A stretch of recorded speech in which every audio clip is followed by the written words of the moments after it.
Whoa, boys, whoa. No. Do we even want to know? Do you want to be a cowboy?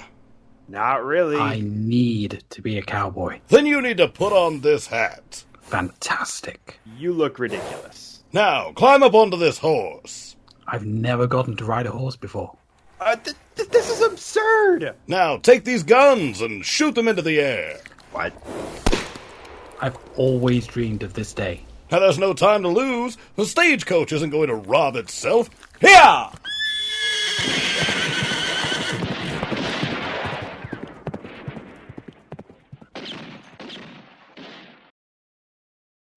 What?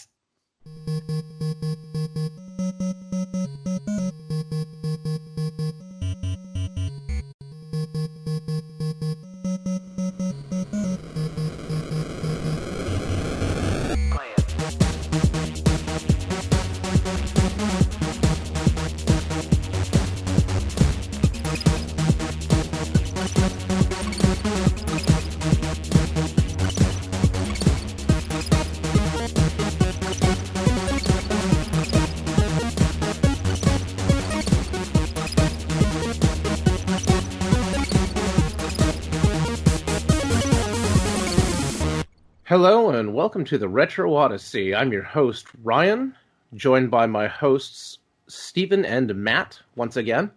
Hello. Hi. How y'all been this last month as we continue our lockdowns? Not so much here in the stateside, but I know other reasonable countries are still kind of locked down a little bit. I've been busy as fuck. Like, I started a new job here recently. When I started, we then got hammered with orders on my second day, so it ended up being very, very busy. Yeah, that's basically been what's been going on at my job. I switched jobs recently. I still work for Walmart, but I no longer DM. I'm actually with the asset protection team, which is cool as hell. But also, I transferred to a different store, and it has just been absolutely chaotic. So I'm not sure it was an improvement. If anything, it was a lateral shift. Well, personally, I've been able to relax for a bit because I've just had 2 weeks off work holiday. So, yeah, I've just been chilling, playing games, watching a lot of YouTube. I may have actually broken the record for the amount of naps in a 2-week period. Is that like a reverse speed run? Yeah, I've had a lot of naps. God, I could go for a nap. I mean, sleep is great. That's the one thing. That's the one thing I hate about this. Just the way that my position is currently set up is because we're understaffed, and I do have a job, but I still have to help out and do other things. We have lots of call-ins, and people did have time off scheduled, and my position has me having an even more flexible schedule right now.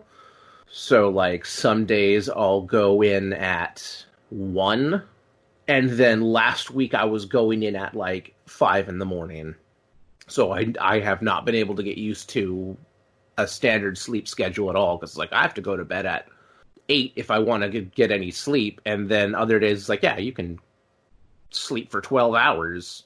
And that only makes it worse. As much as 12 hours sleep is good, as good as it feels, all it does is ruin me. Right.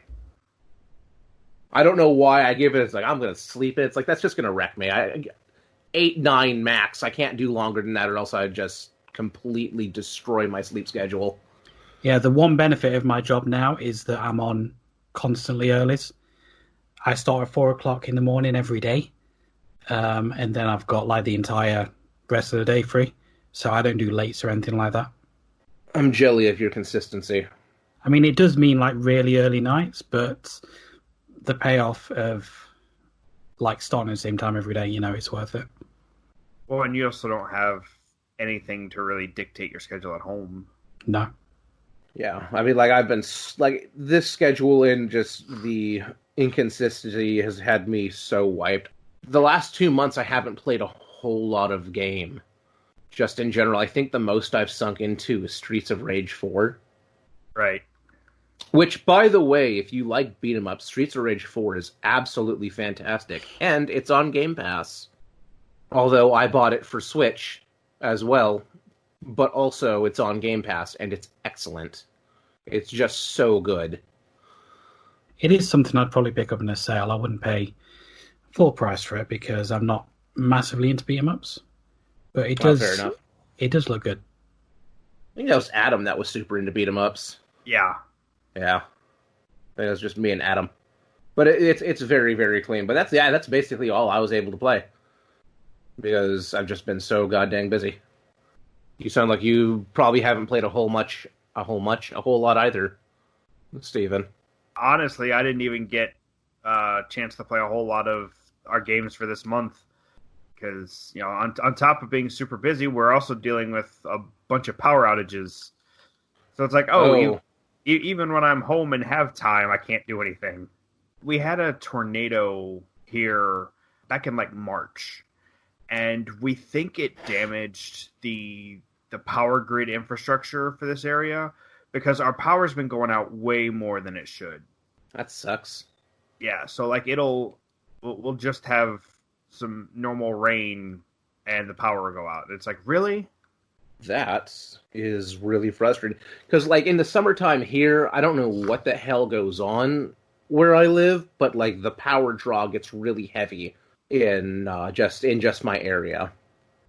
Which is weird because I live in a rural location.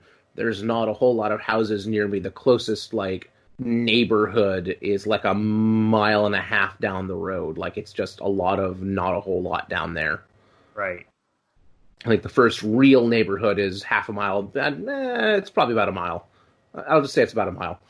And other than that, there's a church, and then there's I have neighbors and stuff, but they're all on larger plots of land. There's not really a big neighborhood, so it's not like there's anything to cause a huge power draw. But brownouts and power out and really brief power outages are usually pretty regular in the summertime. Right. And that has impacted me before, where I'm playing a game and it just goes boink. Sorry. Yeah, that little flicker. Yeah. It's just enough. Brownouts are annoying, but when it's just enough, when it just goes click off and then right back on, and you're just like, son of a bitch. Yeah. I wouldn't even try. I would just be playing Switch only at that point.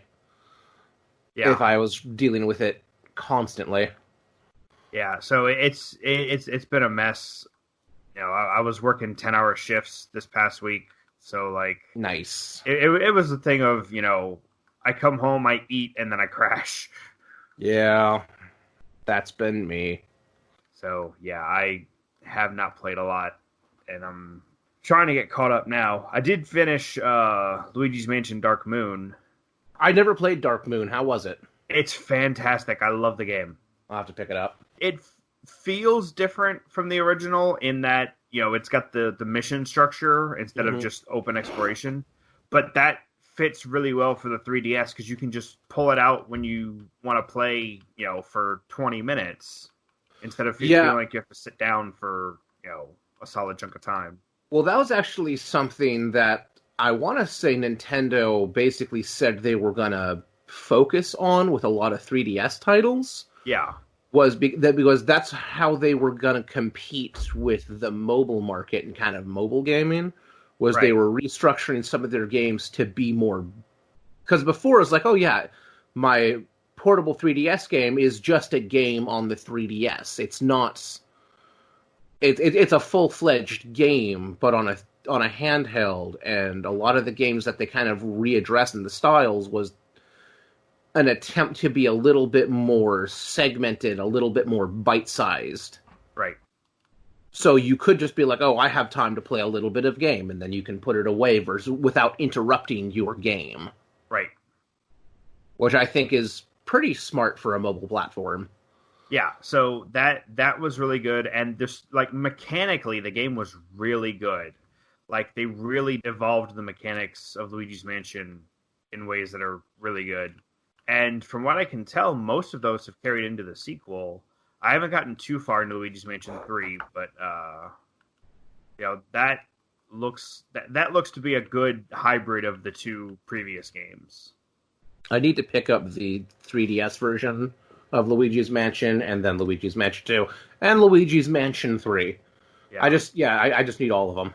Yeah, so my sister picked up Luigi's Mansion 3, so I've been borrowing it from her because she wasn't playing it, because she is super into Animal Crossing right now. I just don't know why they decided to do Luigi's Mansion on the DS. Not Luigi's Mansion 2. It made sense enough to do Luigi's Mansion 2 on the DS. Right. Just because it was a super popular platform on the 3DS. It's a super popular platform. It's portable. It had the local multiplayer, which they wanted to put the multiplayer in there. Right. And was the Switch out? Yeah, the Switch was out when they made Luigi's Mansion 2, wasn't it? No, not even was close. It wasn't? No, I think it came out in like 2013. Oh, was it that old? Holy shit, I thought it was newer than that. But the Switch was out when they released Luigi's Mansion on the 3DS. And I want to know why instead they just didn't do Luigi's Mansion 1 and 2 on the Switch. Right. So Luigi's Mansion Dark Moon came out in 2013. The 3DS version of Luigi's Mansion was released in 2018, after the Switch came out. Yeah, so I don't know why they just didn't go, hey, we're going to re-release Luigi's Mansion 1, and we're going to port 1 and 2. I have no idea. I personally would love to have all three on the Switch. Yeah, it would have made and it would have made perfect sense to remaster 1 and put 2, because everyone knew 3 was coming. Right. I don't know. It was a silly decision. Which, Nintendo. Nintendo, king of silly decisions. What about you, Matt? You already admitted that you had 2 weeks off and you played a lot of games. What did you play? Yeah, I did play quite a lot. I mentioned in the last episode that I picked up the Chrono Trigger PC remaster. I put a few hours into that. I have no problems whatsoever with it. I got up to the point where I had got up to when we played it for the podcast, which is in the prison. And honestly, it is a much better experience than I had playing it on the Raspberry Pi. No performance issues whatsoever. So I definitely recommend that. I believe it's still on sale as well. I've also put a lot more time into Final Fantasy 1. Yay. I think I'm about 10 and a half hours in. I've done the Terror Cavern. I've done Mount Gulg. And I think I'm on my way to the Ice Cavern next. So I'm getting there. And I also finally, now that it's all being discontinued, I finally got myself an Xbox One. And I had Rare Replay on that, so I've been playing a bunch of Banjo-Kazooie with a decent pad for once. I mean, come at me, Nintendo fans. The N64 pad is shit. It's bad. So I've been playing it with a decent pad. And once you own a Brawler 64 controller, the 3-prong 64 controller is nothing more than nostalgia, and it's not even good nostalgia. It's just a bad controller. I think it was fine. My problem with them is on both of mine. In fact, no, I've got 3 of them. On all of mine, the analog stick just gets really stiff over time. Yep. Mm-hmm. I think that's the biggest problem with the N64 pad is it doesn't have the longevity that the GameCube or the Wii remotes had. I think that's the biggest problem. I mean, even SNES and NES controllers, they were just sturdy, and even all these years later, they still work fine. Well, and that's what's super crazy about the failure of the N64 analog stick is that they get really stiff and crunchy, but also the dead zone becomes so gigantic because the stick starts wobbling everywhere. Yeah.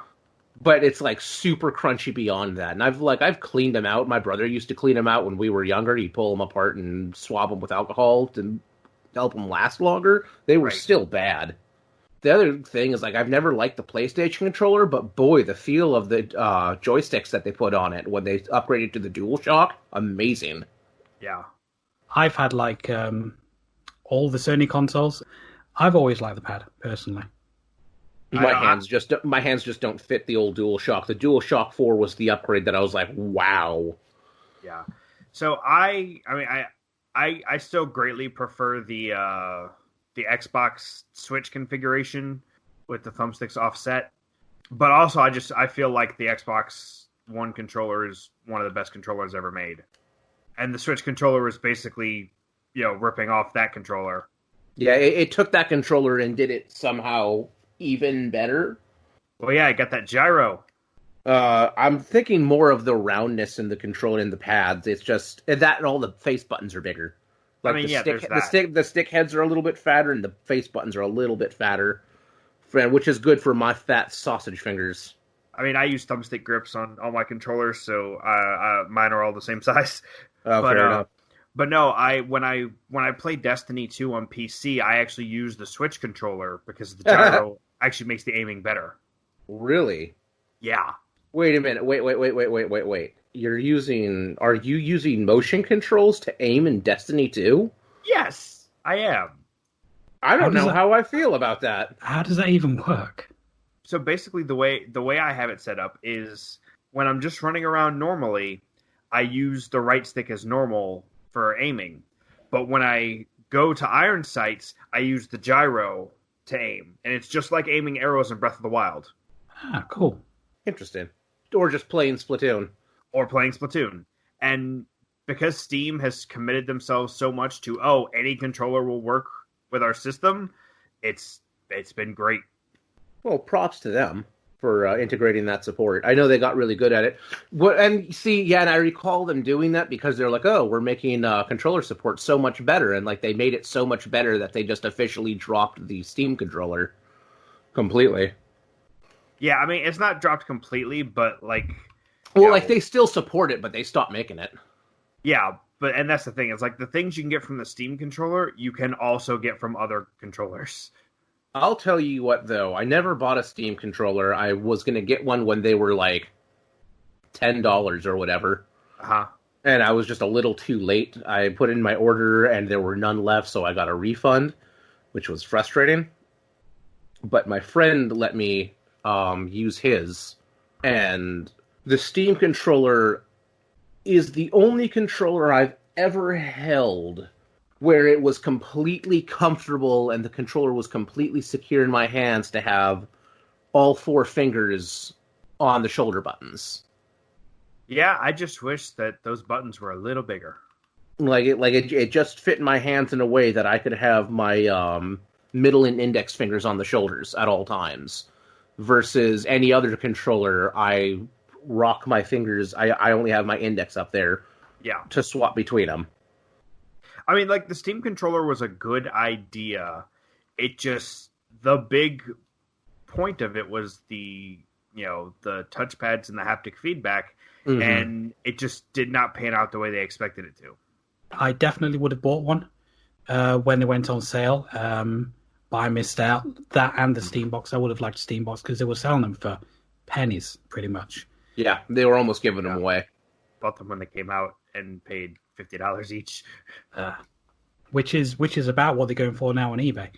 Yeah. But I would have liked to pick one up, but I missed out, unfortunately. I'd much prefer to be playing Chrono Trigger on my TV downstairs, but instead I'm stuck up here. So I have my computer set up now because my graphics card actually has 3 ports on it. It's got VGA, DVI, and HDMI. And I've actually managed to now get it set up to where I have all 3 of those active. So I have 2 monitors on my desk and then my 43-inch TV next to my desk. That is a 3rd screen. Nice. So yeah, when I play PC games, that's basically how I play them. I did that. I did something just like that as well a number of years ago, where I had a 41-inch plasma, and then also my PC, and also a spare monitor. So if I really felt like it, I could just plug in a controller and then flop down on my bed and put Minecraft on. It was good times. Good times. Well, it sounds like we all had a lot of fun, and by all of us, I mean you, Mostly Matt. Mostly Matt. Normally, it's like we've been playing some games, and Matt's like, I've been playing Final Fantasy XIV. Well, I have, still. And now it's just like, we haven't done anything. And you're like, well, screw you. I've been playing Chrono Trigger. Oh, that's what I meant to. That's what I meant to ask.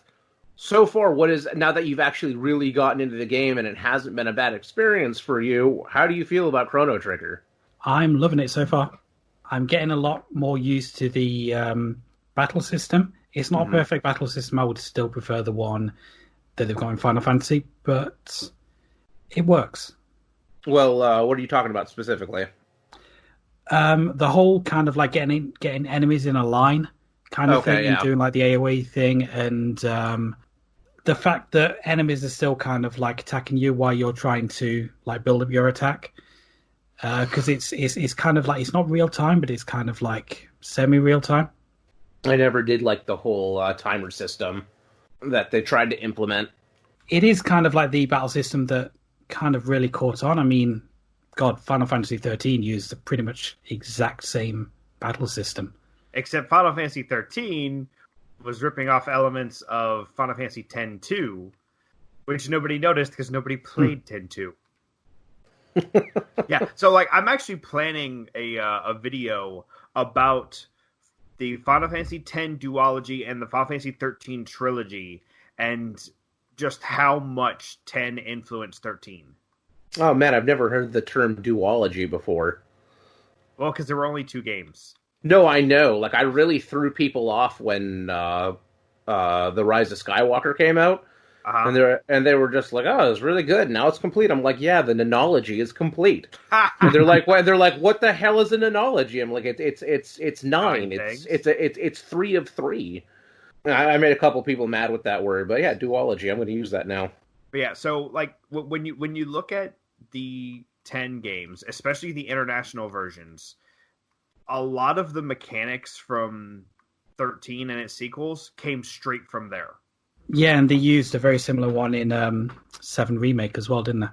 Well, okay, so 7 Remake took from 13, but not from 10, because they took the stagger system from 13, which it just made me happy to see, the Fanboys Remake having elements of 13 in it. But yeah, so 7 took one element of 13, but not the ones that came from 10. So yeah, it's very interesting. So I'm gonna make a video talking about all of that, because as far as I can tell, nobody has talked about it online. I'll watch that. Yeah, cool. I'll look forward to that. Like, and now of course I gotta gather a bunch of footage for it, so it's gonna take quite a while.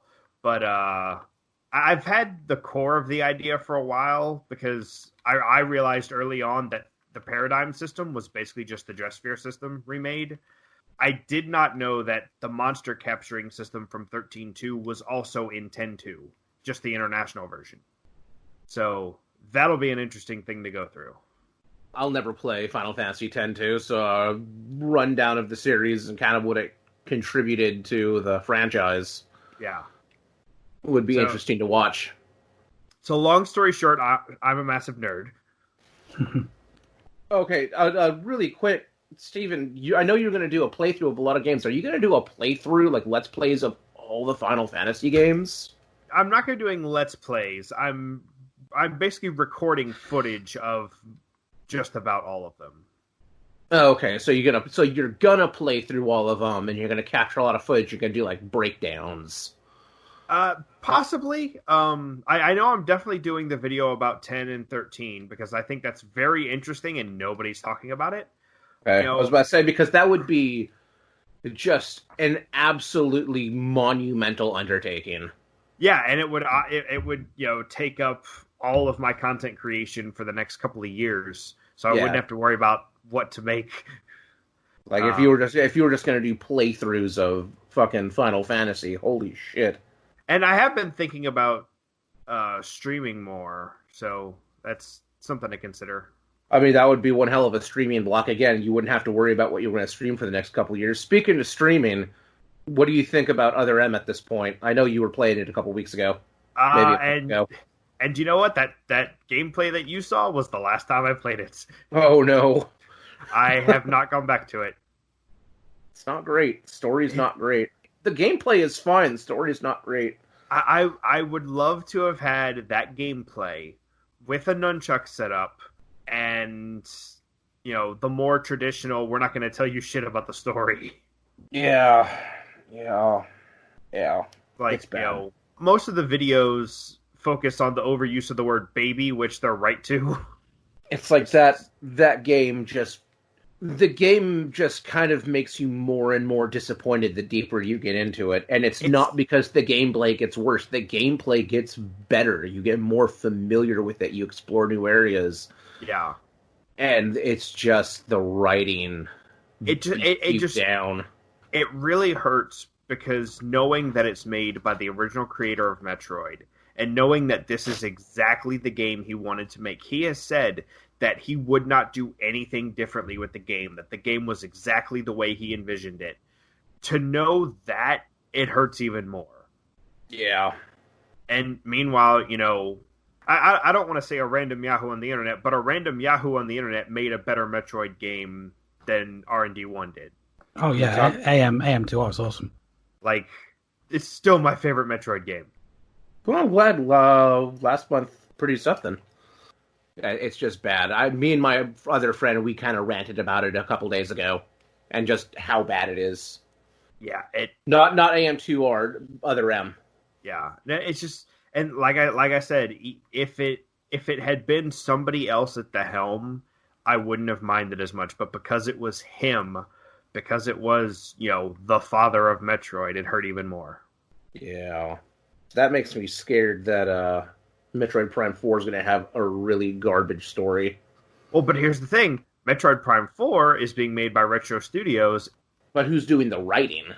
I don't think the original creator is involved with the Primes. Oh, okay. I don't think he's been involved with the 3D ones. Because I think when they split off to do Prime and Fusion, I think he was working on Fusion.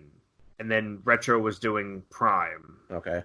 Well, see, but that's the thing, is I don't remember who was doing Metroid Prime 4 before they handed it over to Retro Studios. But I'm curious, because they said the game wasn't up to their standards. I don't think they gave Retro a call. I don't think they ever said who it was. So it might have just been internal? Maybe he was working on Metroid Prime 4 and they didn't like how it was looking. Which was, I mean, what a slap in the face that would be. We don't like how you're handling your own series. I mean, the fans didn't. Well, I was about to say, maybe it was coming off. This is all speculation.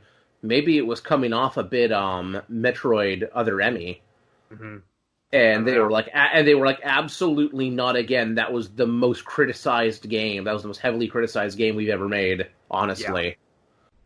I'm saying as a Nintendo IP, that was probably just the most ill-received title Nintendo's ever put out.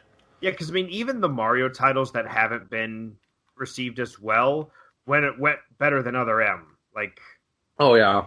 Like, the only other games that I can say were probably worse would be, like, the Philips CDI game. And I don't know who made those. It wasn't Nintendo. I mean, the Philips CDI games might as well not exist. I still want to pick them up. I don't even have a way to play them. I am perfectly fine just not acknowledging their existence. But yeah, I think you're probably right that it was the worst reception of any Nintendo IP. So maybe they're, going to play it super safe. I don't know. Yeah, I don't know. What I desperately want, I've said this before, is I want my 2D Metroids on the Switch. Yes, just a collection, just one through. And they could just be. Well, I mean, they could do Metroid, Zero Mission, Metroid 2, like the Game Boy version.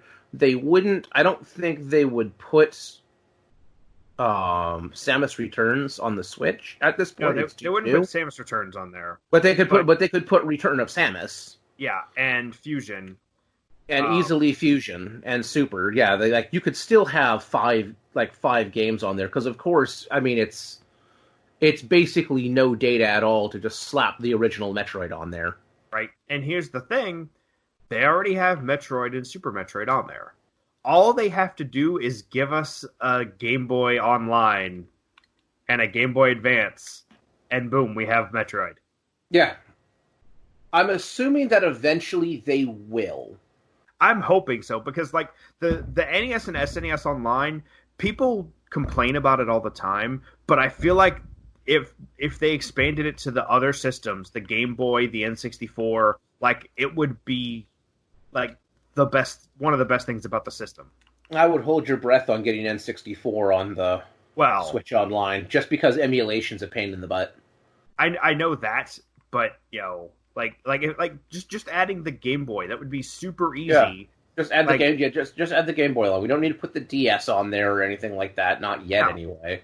But yeah, just add the Game Boy, and of course, you know what's going to happen if they do that. If they do a Game Boy Online, what's that? And one reason they might not is because the Game Boy, although it had a lot of really great exclusive titles and original titles that were not made for anything else, the Game Boy also just got a lot of downgraded ports from the NES. I mean, that's true. Or downgraded versions. And the one thing that made the Game Boy as rabidly popular as it was, we all well know, was Pokemon. Pokemon and Tetris. They will not put Tetris on there because it's already on there. Well, also it's changed hands so many times, which is why we don't have the NES Tetris on there. Yeah. I don't even know who has the rights to it right now. I think... Is it EA now? I think it's EA. Or is it Ubisoft? No, I think it's EA. Okay. Because I think they're the ones that have the mobile port.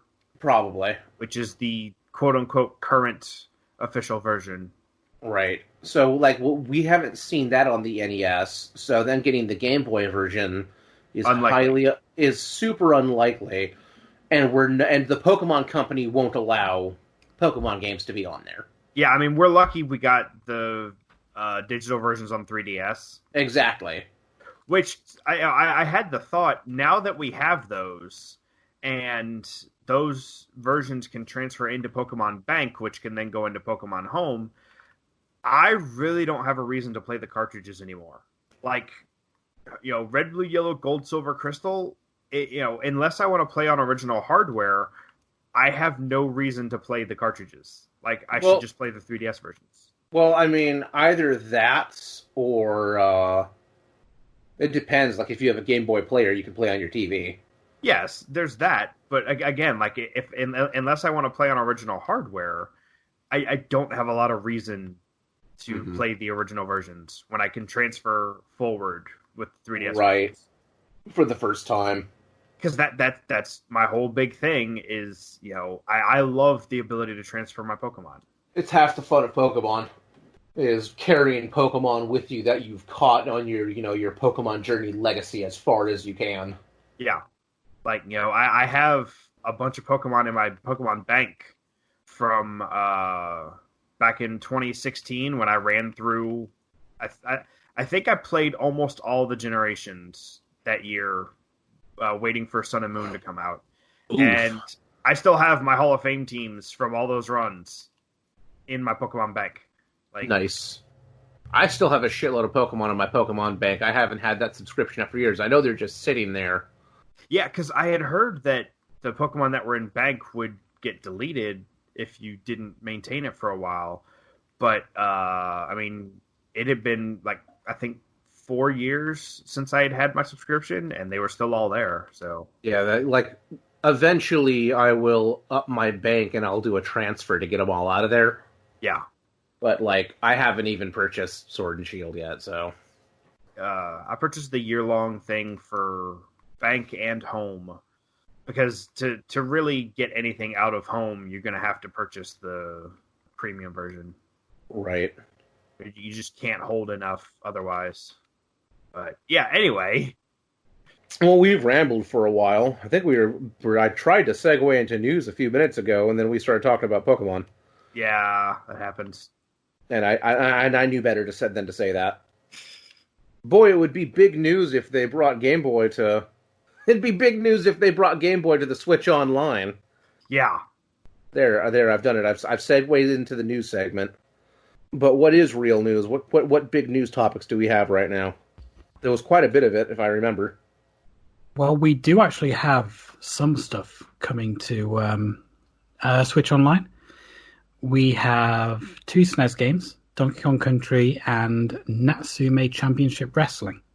Donkey Kong Country already landed, I believe. Yeah, I was going to say, are those live yet? Yeah, that already the 15th. Landed. 15th of July, sorry. Okay, so those are live, okay. Yes.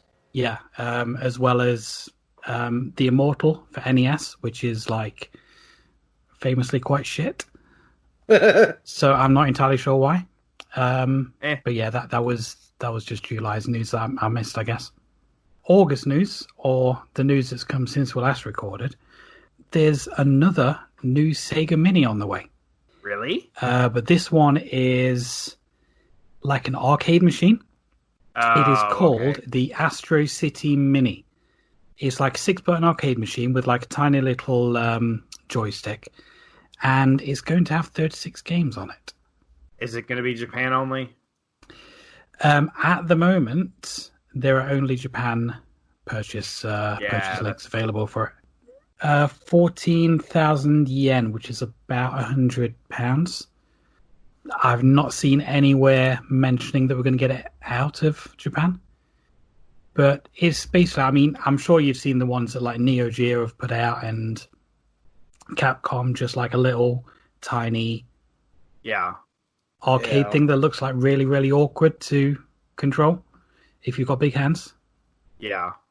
So yeah, it's basically that. Just with 36 arcade. It looks like it also has a little mini pad that you can plug in if you don't want to use the stick and the 4 buttons blocking off your screen.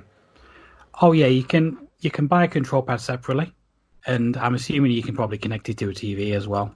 I'd be surprised if you couldn't. In fact, it says it comes with HDMI cables, so yeah, you can use it as a console. And for £100, it's not got a bad number of games, honestly. 36. A couple Golden Axe games, Virtua Fighter. I'm assuming that it's running something a lot closer to the arcade versions of these games. These are actually arcade versions of the games. That's good, because otherwise it'd be pretty lame. So that's what Sega's had going on. Weirdly, this kind of came out of the blue. Worms Armageddon got a patch on PC. Yeah, I saw that. A big patch. Yeah, a hell of a lot of new features and stuff added. I believe there's like some new maps, some new custom tools and stuff like that. For a game that came out in the PS1 era, that is it's quite weird. I was gonna say, well, that predates the PS1. That came out in this like early Super Nintendo era. That was a Windows 95 game. I have it on PS1. I just assumed it was that era, but yeah, it might have been earlier than that. Might have been a port. Yeah. Yeah, no. Armageddon got ported got ported for a while. It was a great game. And I believe it's currently on sale as well. So I might just pick that up because Worms Armageddon is fantastic. I do already have it on Steam, so I might fire that up, take a look. I'm surprised that they got it working correctly because I remember like it didn't even like to run on Windows 98 properly. Yeah. Yeah, Armageddon was on everything. It was on Windows, PlayStation, Game Boy. There was an N64 port. It was on the Dreamcast. They put Armageddon on everything, but it was one of their most famous installments. They had upgraded it graphically, so it looked just a shitload better. It played smoother. So I went through when I first saw that this news dropped, because I thought there had been like 7, 8 Worms games. There have been so many Worms games. Oh yeah, there's tons of them. Like, there's gotta be almost 20 Worms games. I know there is quite a lot. I don't know exactly how many, but there is a hell of a lot. In 2020, we are going to get a release of the 22nd Worms installment. And that's just individual installment, not one of its platform releases. 22 Worms games about to drop. So, holy moly. Good job, Team 17. So yeah, the other major news this month, the Atari VCS is finally coming out. Like, wow. It's been like finally. How many years? It's been it's been like 3 years at least. Oh, I think it's been more than that. It might be 4. It's been a long, long time. And which one is this? This is the earth-shattering return of Atari. Oh God, that isn't a hotel. It's basically a PC in a box running an emulator. Yeah, that's that. So yeah, they ramped it up to be this crazy thing, and it was going to be the new next console. and it was going to be their grand return. And I want to say it bombed on Kickstarter like twice, and then it went to Indiegogo twice because you don't actually have to hit goals on Indiegogo. Right. And then it's kind of disappeared, and they weren't really updating much for a long time. And then they started kicking out like production updates, and people were getting really skeptical. And then suddenly they weren't getting so skeptical, and then the COVID hit, and they kind of went dark, and they're just like, oh, production's been delayed because of a pandemic, which was a reasonable thing to say, but people still got really antsy when that happened. Right. Because this was looking to be along the lines of that fantastic Spectrum, that thing that was basically just a scam. It was starting to look like that, but now there is officially a release date, and also the specs came out on it versus just pictures of a box and the controllers. And it's not a bad piece of hardware, but it's so insanely bland that it's hilarious how much they're ramping up what is essentially just a semi-capable PC in a box. Right. In a really clean, retro-inspired box, I will say. I love the design of the console. I absolutely love it. It looks so good. It's a gorgeous-looking thing. But at the same time, it's it ranges from like $300 to $400, and it's just a PC in a box. And it doesn't come with like a solid. You can put any operating system you want on it. So you can install Windows, Linux, Android. I think it comes with like an Ubuntu trimmed down so it can run its emulators, or it might be Android powered. Right now, it's Linux. Is it Linux? Okay, so it's a Linux powered box, so it can run its emulators, but you can put anything you want onto it. It has decent specs for what is a $400 machine, but that's all it is. And what, the funny part, like, I want to pull it up because they're pitching it, like, on their site, they're pitching some of these things, and if you know anything about what you're looking at, all you're going is, you really half-assed it. Yeah. Well, I will read you the email that I got sent because I'm on their mailing list, so they sent me this email. Now, this is just a bunch of quotes from various publications, but they've laid them out sequentially in the form of a press release. So I'm just going to read it out as if it's like one thing. Craving some retro video games during the coronavirus pandemic? The Atari VCS 800 may be the system you're waiting for. Atari VCS backer units, for those who supported the system's Indiegogo campaign, will ship by October, while all subsequent pre-orders and retail units will arrive holiday 2020. The announcement of the launch date of the console has come like a bolt of lightning, we'll come back to that in a second, with the console that could reach the homes of fans by the end of the year. The Atari VCS console will feature a remake of the iconic Missile Command, and it illustrates just how far game tech has come in 40 years. With the ability for entirely new titles to be crafted for Atari's console, this device shatters expectations for any retro devices that may come after it. The console and PC hybrid, not really hybrid, from the Pioneer Gaming Company, it's not really from Atari, is based on the classic Atari video game system, later named the Atari 2600, but with a contemporary take. Have you reserved your Atari VCS yet? Things are just getting started. There's more excitement coming soon. Pre-order the Atari VCS 800 Black Walnut all-in bundle now from Atari for $388.99 with free shipping in the US, and get it before December 24th. Now, that is hyping it up way more than it needs to be hyped up. I said I wanted to come back with that to the point where they said the announcement has come like a bolt of lightning. That's only because people are so fucking shocked that it's actually come out. And they say at the bottom as well, it's from the Pioneer Gaming Company. It's not actually Atari. It's not. It's from the corpse. people who. It's from the people who currently own the Atari name. It's got nothing to do with Nolan Bushell and all those guys from back in the day. Like, I don't remember their name, but the company that's basically wearing Atari's corpse. Yeah, that's That's basically all it is.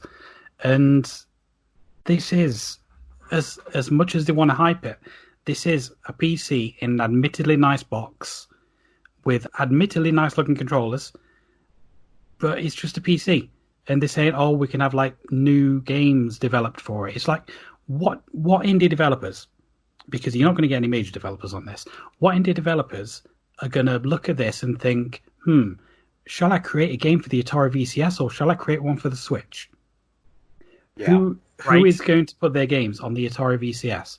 Now, to give them a little bit of credit they don't deserve, I don't think the Switch was out when this was first pitched. Oh, no, I mean, God, we were still living in caves. So, like, you know, to give them some credit they don't deserve, like, they did not know what the Switch was going to do to gaming. I'm not sure exactly when they announced it was going to have new games as well. I don't know if that was a feature that came like when they launched the Kickstarter, or if that's something they decided on later on. But that's how they're announcing it now. That's how they're kind of like pitching the product now. And just looking at the current market, I cannot see third-party support being there for this console. Right. No, there will not be a whole lot. But the nice thing is that if it is a pretty competent PC, that was one of the other things. Like this they've kind of covered their bases. That was one of the other things they hyped up though here is when I was reading through like, oh, what it can do. It's like 4K 60 FPS capable * streaming. So I'm wondering if they're going to pair up with like Google Stadia or something to function as a streaming box. I don't think even Google Stadia would try and put their fingers in this pie. Well, that's just mean, Matt. But like the specs it has are not bad. It has a AMD Raven Ridge 2 CPU. It has a AMD Ryzen GPU. It's got 8 gigs of RAM. The 400 has 4 gigs. The 800 has 8 gigs of DDR4 RAM, and it's upgradable. Like you could upgrade your RAM if you want more, which is surprising. I didn't think that they would do that. It has Wi-Fi, has HDMI, it has Bluetooth, it has an Ethernet port, it has 3.0 USB slots, a lot of them. It has power and capacity, which means you can install Windows on it or whatever, or it's Linux, so you can just, unless it's a super specialized version of Linux, but it just says it's Ubuntu, you should be able to download Steam as well. And if you can install Steam, like even the Linux build of Steam has a lot of has a decent amount of games on it. Yeah, I mean, there's a lot of stuff you can do with it. I know, it feels like, I mean... And most games on Steam, if you buy it on Windows, you also buy it for the other platforms. Right. So, yeah, so there's still a lot of games that'll run... Yeah, there's a lot of games that'll run on Linux, so if you already bought them and you already have a decent library, as long as they had a multi-plat version, you know what you'll have games. This is a back-assed way to get to the Steam link. No, it really is. Like, so I've taken one for the team, and I've pre-ordered a 800 bundle. Uh-huh. Like, I'm going to get one now. I'm going to leave it in the box for a while until I figure out if it's, like, I'll look at reviews and stuff to see if it's actually worth opening, because if it turns out they're like, holy shit, actually, if you slap in another 8 gigs of RAM into this thing, it's a very capable PC, then I'll be like, wait a minute, that means I can have essentially a PC and Steam box in my room. Right. Or in my living room. I can turn this into my multimedia center. Right. Here's another thought. You know, so we talked about the implications of installing Linux on it. What about if you install Windows? Because Windows then gives you access to Game Pass for PC. Well, that's the thing, is you can install Windows, and which means if the only thing that, like, 8 gigs of RAM is nothing to sneeze at, but a lot of games are going to demand more. Right. Well, at least a lot of modern ones. A lot of modern games, to run them at a decent video quality, is going to require a bit more RAM, but it's upgradable. Right. So if you have a solid box and you go, I'm just going to upgrade my RAM up to 16 gigs, which is more than enough for most games. Like, you're not going to run them at max, but you're going to run it at good. Yeah. And it'll still run smooth. So as long as the processor is strong enough and you beef it up with some RAM and you install Windows, you have Game Pass and you have the full Steam catalog at your disposal. And any of your other online game shops, like, Epic Games with all the freebies, or Origin. Yeah. Yeah, if you're stuck there, like the little addendum there. No, yeah, exactly. So that's why I'm going to get it. It'll come in. Well, I've already purchased it. When it comes in, I'm going to leave it wrapped in the box for a while. And just see what happens. And then when people start, playing with this thing and slapping Windows on there and upgrading what they're allowed to upgrade, and if it turns out to actually be a solid piece of hardware, even with a little tweaking, to play games, I'll unwrap it. If not, I'm just going to keep it in the box for a few years and then probably flip it. I mean, look, waiting for the PC modding community to do your research for you is not a bad plan. It's not a bad plan. Because honestly, and I would be thrilled to death if it turned out that this thing was actually capable as a mid-tier gaming PC. Because everybody says, "Oh, you can build a gaming PC for $300 to $500." Well, yes. If it turns out that this is the Sans operating system, you still have to buy that. But if that's true and that is what this is, I will gladly put it in my living room. If it turns out to just have a handful of oh, we didn't mention. So before it's like it's going to come with a bunch of Atari games. It doesn't even do that now. I didn't know about that part. There is an Atari. There is a subscription-based. Well, subscription. It's a game subscription to a bunch of retro games. It's a lot. It's like a lot of the Atari games that they were pitching initially, and then like some other shit as well, which is cool because that means when you're playing these games, you're not playing the at-home version of the games, which were vastly inferior. You're playing the arcade versions of these Atari games. And it's not like Atari games were like, oh my god, they're so amazing. This isn't Final Fight on the arcade versus Final Fight on the Super Nintendo. Right. Where there's a definite downgrade. It's like it's still an Atari game, but they did run better and they were not nearly as crunchy looking. Like, even as the games were super simple, they still looked better. There was more color and more seizure flashing lights going on. So if we are getting the arcade version, that's an improvement. But at the same time, it's like, you made it sound like you were going to have a bunch of games on there, and then you could buy a bunch of, like, classic games, and now it's just a subscription. It's just Game Pass, except for old games. Yeah, which it's not a terrible sounding thing, but it's not what you pitched originally. Right. And that's important. So basically the Atari VCS is like the best thing coming out this year? Oh yeah, something about thunder and lightning. I mean, really at this point, there's no Xbox should just close its doors. That's what I'm getting from this. There's no reason for, like, Microsoft just needs to shut it all down. I mean, you can't fight those wood panels. You can't. You really get. No, and I did pre-order the one that has the mahogany panel on it because Why wouldn't I? Because there's like the blacked out version, which is sleek because it's it's a nice shiny, and then there's like a weird like urinary tract infection grid yellow. It's really not attractive at all. Like it's like a mesh on front, and I don't know what the hell they were thinking. If I had gotten that one, though, if I had pre-ordered that through Walmart, I could have gotten a discount on it. But I didn't, because, I'm not going to pass up a wood panel. Oh, that was one more thing before we move on to the anniversaries here. So the wood panel was originally pitched as a early adopter exclusive thing. Right. The faux wood panel on the front is like, if you're an early adopter through Indiegogo or whatever, you will get the exclusive wood panel. Well, apparently, what they have done now is they've made the wood panel just an option you can buy. That it's the option you get when you buy straight from Atari instead of through Amazon or through Walmart. Right. But the early adopters, the early backers, get like the classic walnut panel or whatever. Okay. So it's a slightly different shade of fake wood paneling.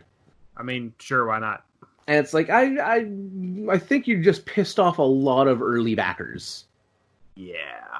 Well, I think they pissed off a lot of early backers a couple of years ago. So I think I was about to say, I think they pretty readily, and that's another reason why I'm definitely not going to open up I'm not going to open it up for like at least 3-4 months. I want to see if it flops really, really badly.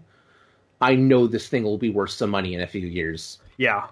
Like, if I could take this thing and flip it for $1,000, that'd be amazing. And I don't even like people who do that, but it's like, man, this is just such an epic failure.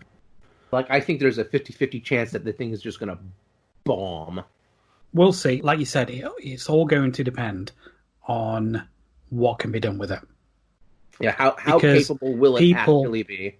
People aren't going to buy it to play Atari games. They're not. No. I honestly think the way to go with this is to turn it into the Steam machine thing that was supposed to come out along with the Steam Link. That's basically just a computer you plug into your TV. Oh yeah, whatever happened to that? I totally forgot about that. Because I knew because it wasn't just one thing from Steam. There was a handful of like pieces of hardware that came out. Alienware had one. Yeah, because it was supposed to be like this big thing where you would have actual Steam PCs, one of which made by Alienware, and they would be they were basically the Steam Link equivalent for people who didn't have good enough networks to handle the Steam Link. Wasn't it called? Yeah, it was called the Steam Box, wasn't it? I know the original name was Steam Machine, and I love that name so much I refuse to use anything but. Fair enough. But yeah, so that's basically the way this thing succeeds, is being a Steam machine. That was going to be a whole 3-pronged assault with the Steam controller and the Steam Box and the Steam Link. Yeah, and all of it failed. Wild. Now, me personally, I'm the Yahoo that runs Ethernet cords all around my house. So you're smart. For me, the Steam Link is great because I can, if I want to play something on the big ass TV downstairs, I hook up my Steam Link to it, and it's hardwired, so the connection is actually stable enough to do it. And because I'm not lugging my computer across the house. I just looked up the Alienware Steam Box. I'm not sure if this is an archived site. This has to be an archived site. Probably. Just because it's like all the options you can get with your Steam Box. The Alienware, I don't remember what they called it. The Alienware Steam Machine. You could get it with an i3, i5, i7. It ran Steam OS. You could get it with 8 or 4 gigs of memory. You can get it with a 1 terabyte or 500 gig hard drive. That was the other thing. The Steam OS, their custom built version of Linux specifically for Steam just did not take off the way they thought it would. No doubt. And that tends to happen when you want to like upgrade, or when you want to like put it, because it's like, okay, it's still Linux, and you have a lot of games that a lot of developers are just like, we don't give two shits about Linux. Yeah. They just don't. And a lot of those games that have suddenly come to Linux, I know some of them have been like, yeah, we've ported a Windows games to Linux. Yeah. Like, which is like amazing to me, because the architecture is so different. So it's impressive, but it's just like, yeah, they don't give a shit. Who gives a shit about Linux? Linux is for like running servers and stuff. Yeah. That's its biggest use in the world, which it does great at. So yeah, that's but yeah, that's what this is taking a crack at being the new Steam machine. Yeah. Which, you know what? I'm not upset. I'm not upset. If it works, it'll be the best looking Steam machine out there. Yeah, and that's the thing is, if they can pull this thing off, more power to them. Yeah. I genuinely want it to work, but I won't be mad if it doesn't. Yeah. Now, I don't think it's going to work the way they intend, So a lot's going to depend on how well they can adapt to how people are actually using it. Mm-hmm. And versus them like trying to force it to be like this retro console. Yeah. Yeah, similar story to what happened with the PlayStation Mini console. It's like it was absolute bullshit for the most part, but people buy it because they can quite easily mod decent versions of all the games on there and get it running a lot better than Sony did. Well, most importantly, like mod it so it's running like PSX or whatever the premium emulator is. Yeah. That was such a shit show of a mini. Yep. I don't want to get into that. It makes me sad because it could have been promising, and it looked fine. It's just ugh. Anyway, let's talk about happy things like anniversaries, celebrating the games that we've played as children's or young adults. Because honestly, some of these games for August I played like a couple months ago, just for shits and giggles. Right. It's got some goodies this month. Not a lot, though. Not a lot of major anniversaries. Super Mario World 2, Yoshi's Island turned 25. So that's nice. Come the 11th, and this is a little bit relevant with Origami King having just released, I think, at the time of recording. Yeah, it just came out. Paper Mario turned 20. Still have not played any of them. Oh, Paper Mario's a good game. That's a good time. Nintendogs for the DS turned 15. Nice. And also on the DS, Castlevania Dawn of Sorrow also turned 15. Is that the one that we played a few months back? No, we played Aria of Sorrow. Yeah. No, this is one of the DS. This was on the DS, not the Game Boy Advance. I think we briefly mentioned it recently, or maybe I was talking with someone else. Mario Superstar Baseball on the GameCube turned 15 as well. Nice. I love that game. Yeah, we spoke about it in the last episode.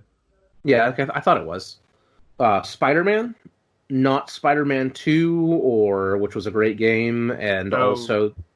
Are you saying Spider-Man the movie, the game, or... No, just Spider-Man the game. Okay, so the one for N64 and PlayStation? Yes, and PlayStation. The 3D beat 'em up.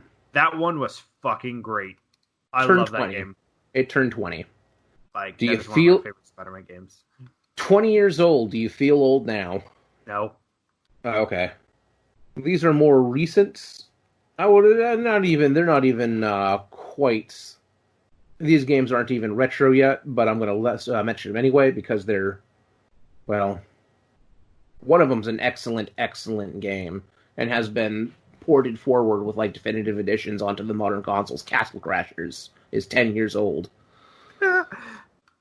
And for its PS3 release, and that's just a fantastic fucking game. I've heard good things about it. Less good game that we just kind of got mad at earlier. Other M turned 10, and it has not aged well at all. Nope, it's still terrible. So yeah, but that wraps up. It was a short list. I basically pulled everything off there too. Well, we do have one game release as well for August. I mean, I've got a list of all the major releases, and there only appears to be one retro release, and that would be one that we talked about last month, Final Fantasy Crystal Chronicles Remastered. Oh, yeah, that is impending. Hell yeah. 27th of August. Oh, I'm excited. Apparently it is online only, like I don't know if you have to be connected to play alone, but there's no manner of local multiplayer. What? So like there's not it as from what they have released now, you can't like just slap another controller in and sit down and play with someone. Oh, that's dirty. Well, okay, it's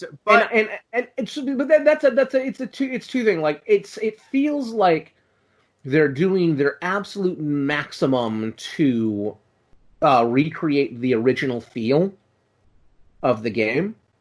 Okay, so which I applaud, but at the same time, I feel like with big TVs that there's no limit. Like they could easily have just put 4 people on one screen. I'll have to see because the other thing is with that with the demo being able to connect to the full game and let you play with somebody. Mm-hmm. Like, there's definitely stuff to experiment with there. Well, yeah. See, and that's the thing is because it's multi-plat. Because I could come over and I could sit down with my Switch, and someone else could sit down with their phone. Yeah. As one person hosts on their PlayStation or what have you.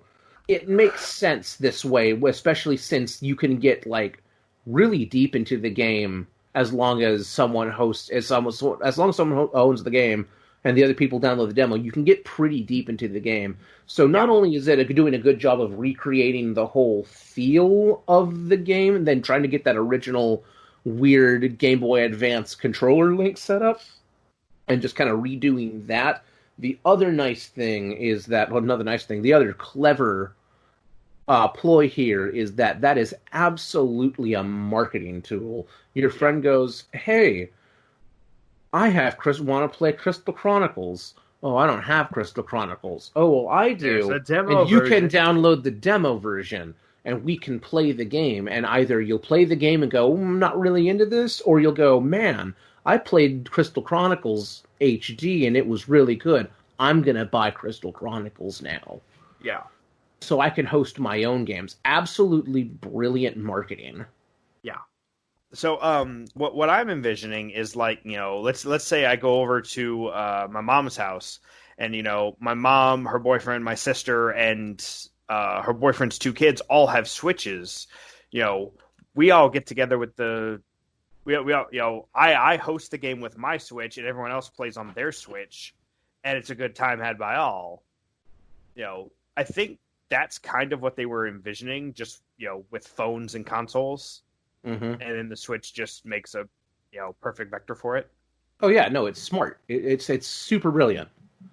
But I feel like also, and of course, this would have to they'd have to put a new multiplayer network in. It would be really interesting if the Switch could just host locally. Right. But as far as I can tell from what they've said, there is none of that. And obviously, it would be them just going the extra mile to pander to just the Switch base. Right. To do that, but also it'd be much appreciated for Switch players to be like, oh yeah, I have it, and I know all my friends have Switches, so we're going to play Crystal Chronicles in the living room. Well, and it still might be a thing where we can link up over the local network. Maybe, because like right now it's just slated as online, but maybe it'll just be out of the gate. I don't know. Yeah, I don't know. Like, and I'm not terribly mad. I don't feel like this is a slight for them to go like, yeah, but you had to pay. It's only online because fuck you. Like they've gone the extra mile to make the demo not only multi-platform and cross-play, but also the demo gives you like a third of the game. Yeah, like that's a lot. Yeah, that's fucking value, is what it is. Yeah, that's a really good. Like this was definitely overall a gift to the people who liked the game. Because they know the people who liked the game are mostly going to buy it anyway. Everyone who was like, I remember playing Crystal Chronicles as a kid, I'm getting that, I'm going to buy this. They already know these people are sold on buying this game. Yeah. So offering the demo just makes it that much easier for them to bring in other people who never had a chance to play it. Exactly. They don't need to sell this game to me. They need to sell it to my family. Exactly. So, it's good stuff. It's good stuff. But if that wraps up news and releases and anniversaries, I think we need to yeehaw over into our main topic. Yep. And get this show on the road.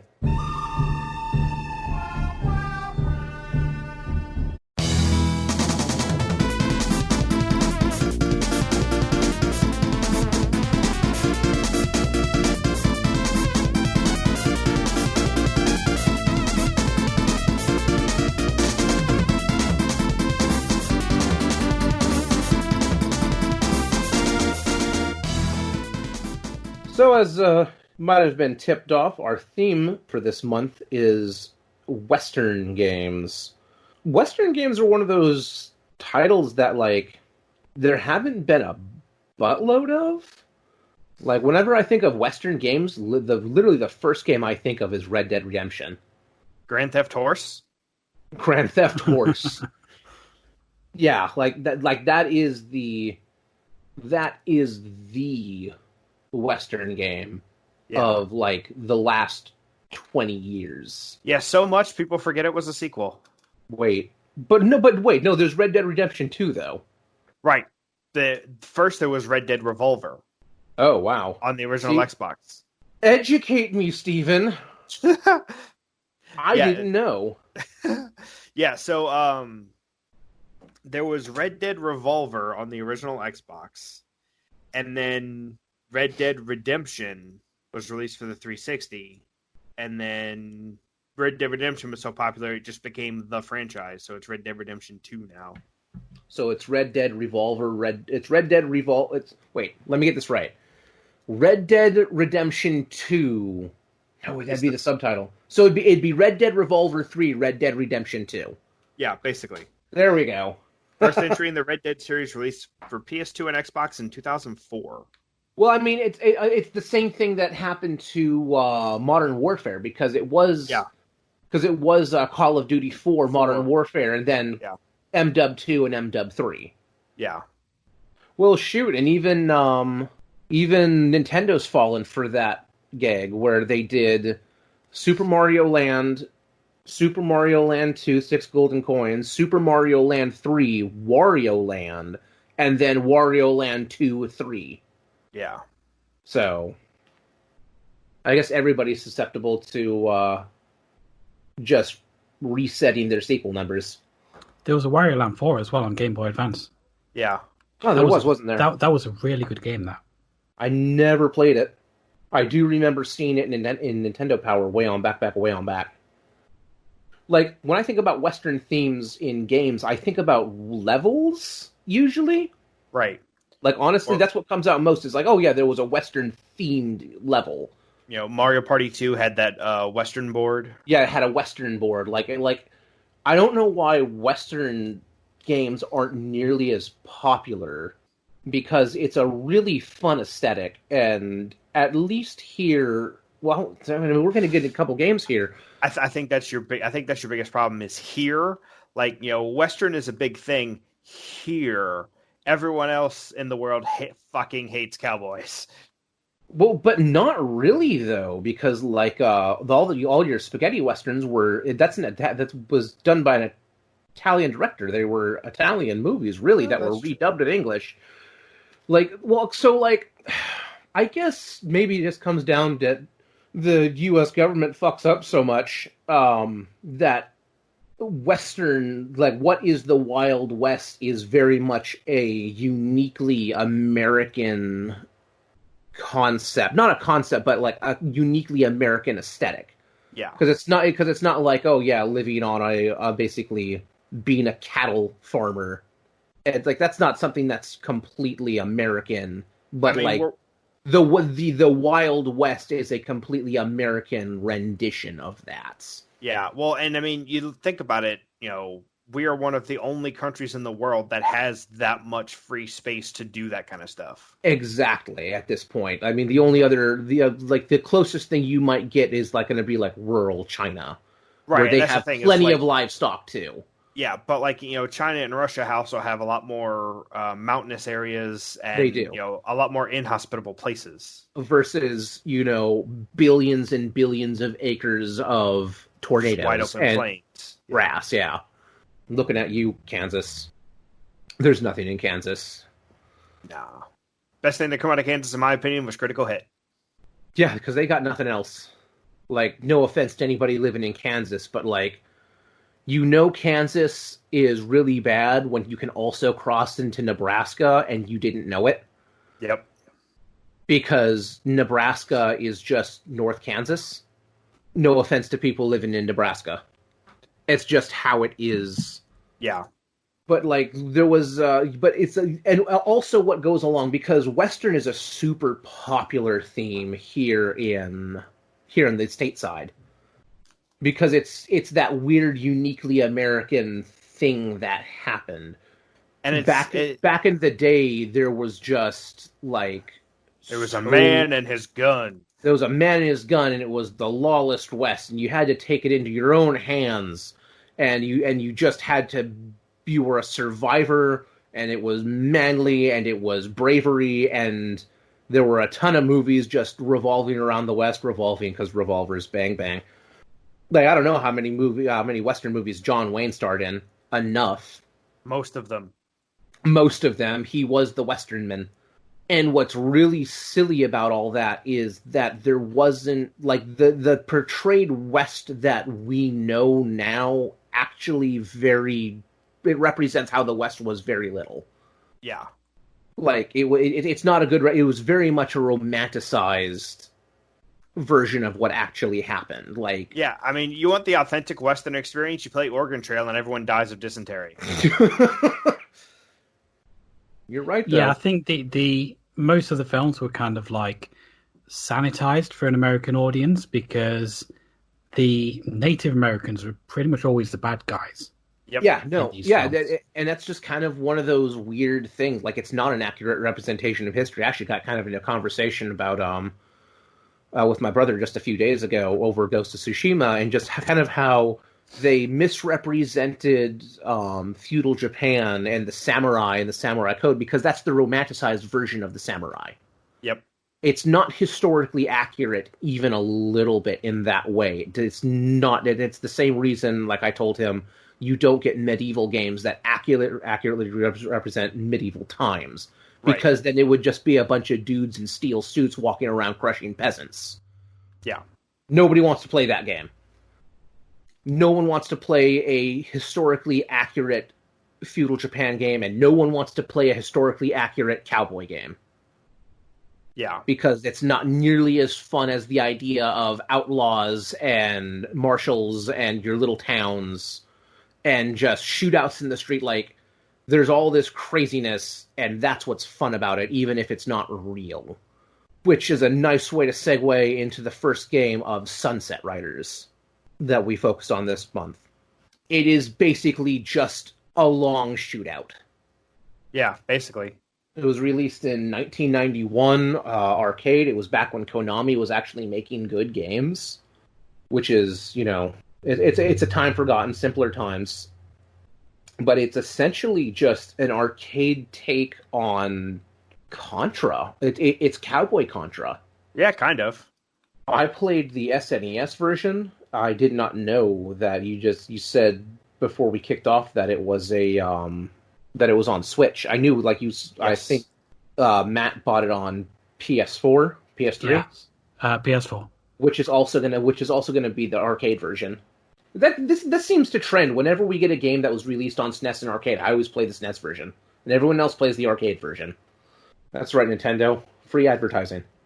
But like, I picked it up a couple years ago. I had never played it. I picked it up. I saw it. I was looking for interesting games to put on my SNES Mini, and I saw that, and I played it, and I immediately fell in love with the game because it's just so silly. Like, the first level just overloads you. Yeah. With Cowboy. Like, you get an option to, I'm trying to see, you have 4 fighters, well, 4 cowboys. Yeah, in the SNES and arcade version, you have 4, yeah.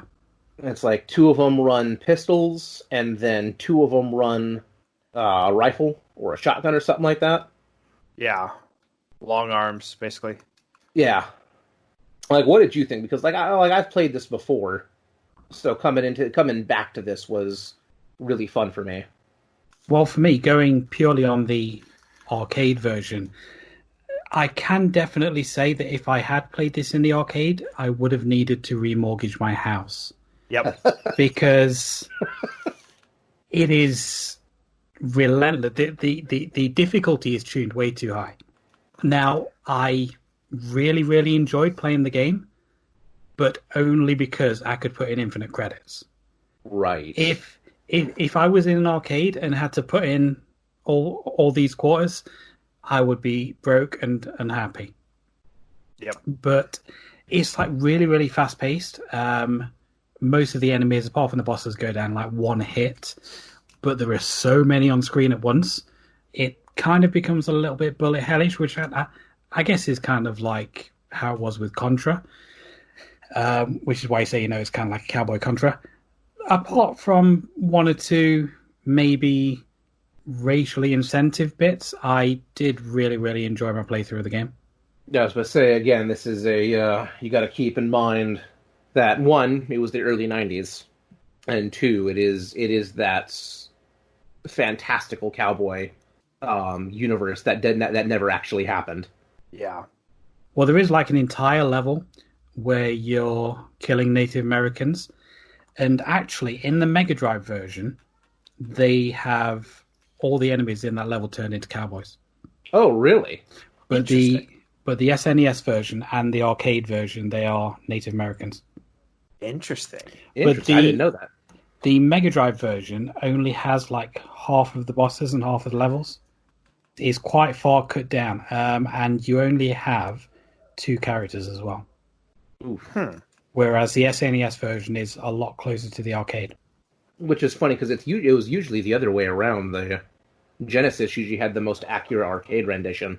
Right. But yeah, I did find it a lot of fun. Like I said, purely because I was able to put in infinite credits, so I was able to kind of like continue straight away. It's toned down quite a bit on the SNES as far as just the overall difficulty. I think the overall number of enemies has been reduced. Yeah. Just because there's no way to punch in infinite credits. You get like 4 lives. I actually played through the game twice to completion. Oh, wow. I played through with one of the pistol guys, and I played through with one of the shotgun guys. You know when you get like a fully powered up shotgun, that just obliterates everything. Yeah. I pretty much admit that is a hell of a lot of fun. If you can hold on to all your upgrades, like if you don't get hit for a while, you are just spraying bullets like everywhere. Oh yeah, because the pistols immediately start out as more powerful.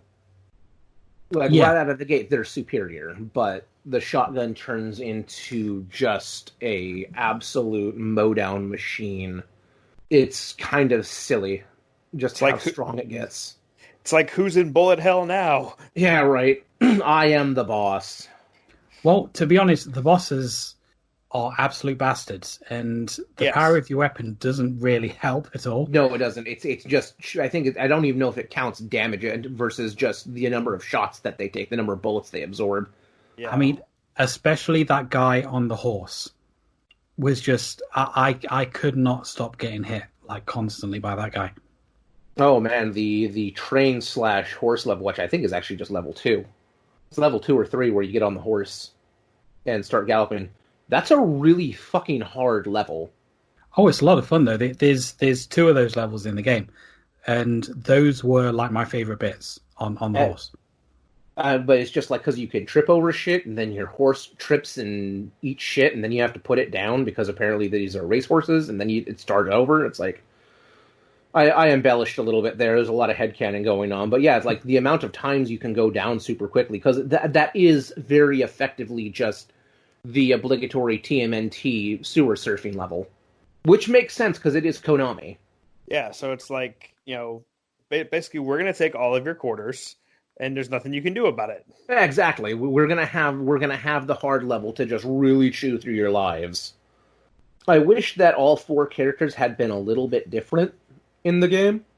Yeah, like that's a lot to demand, but it's not like Konami hadn't made a game where all 4 characters were just a tiny bit different.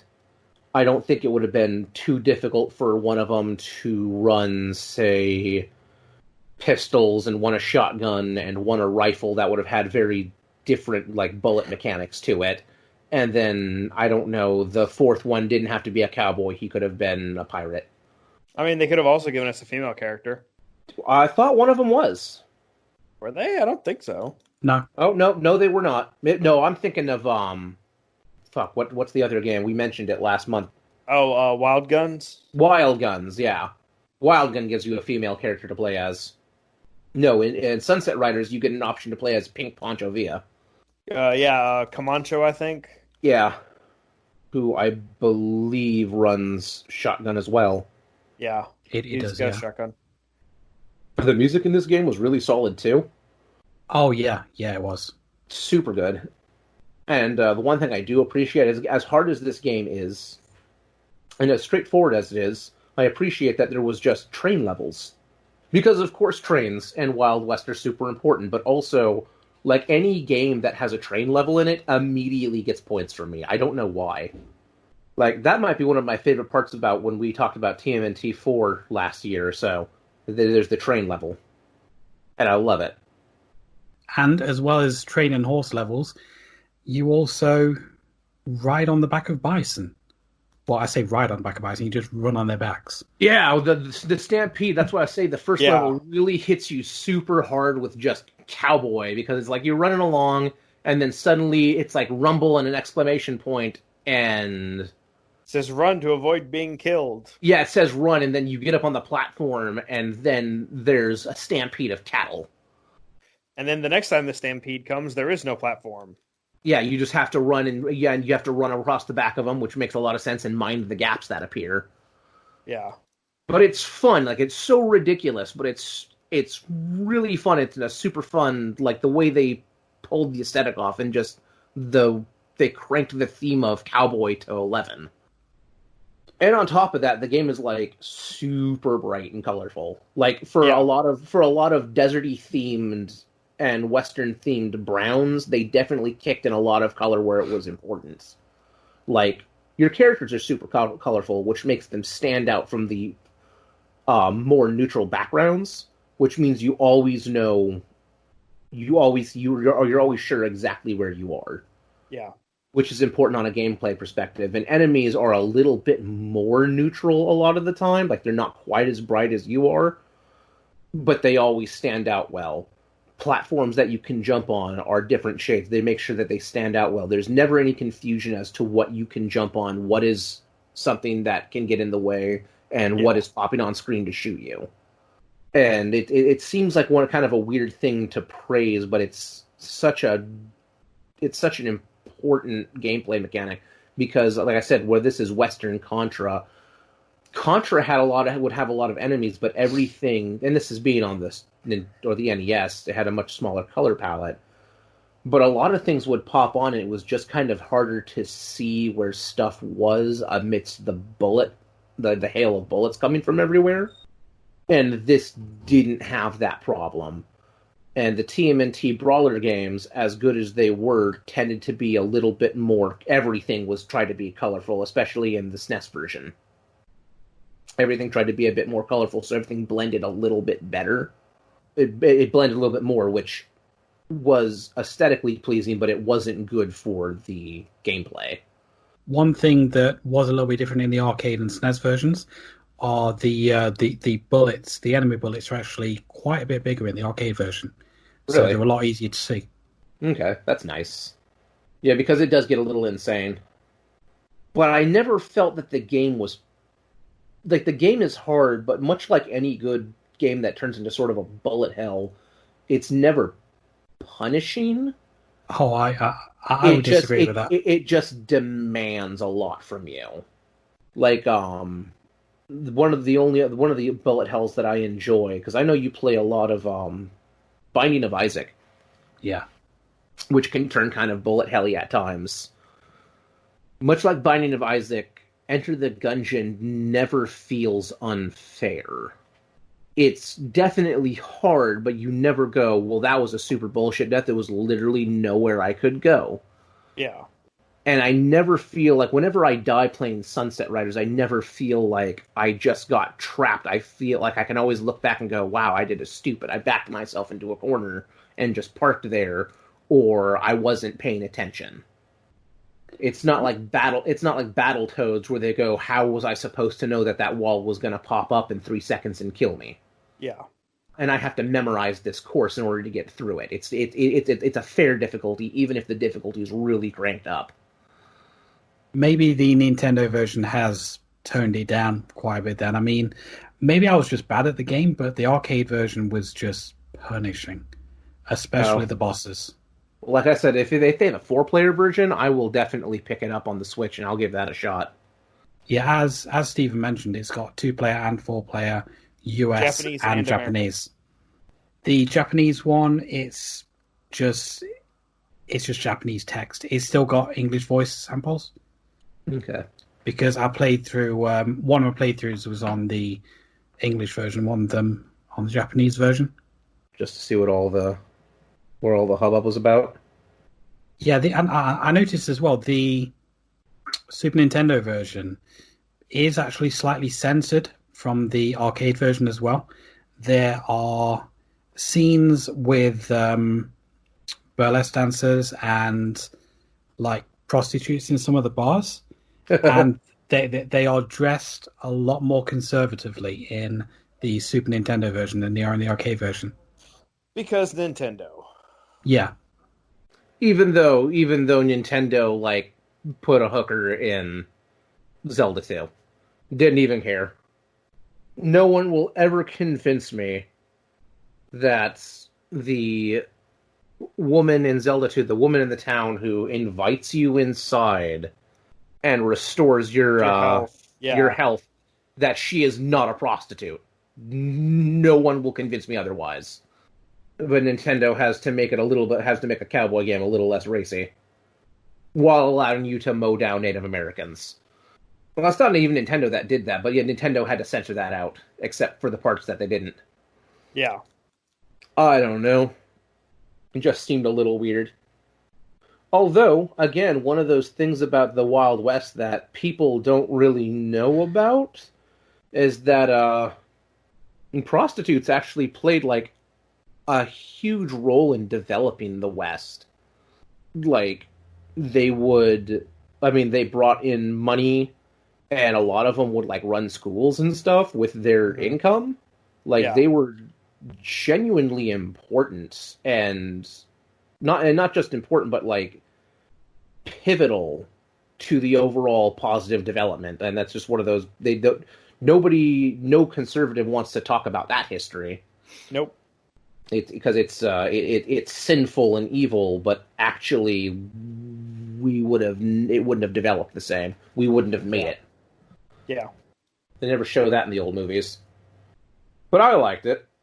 Not the prostitutes. I didn't say I like the prostitutes. I didn't do that. I'm saying I like the game.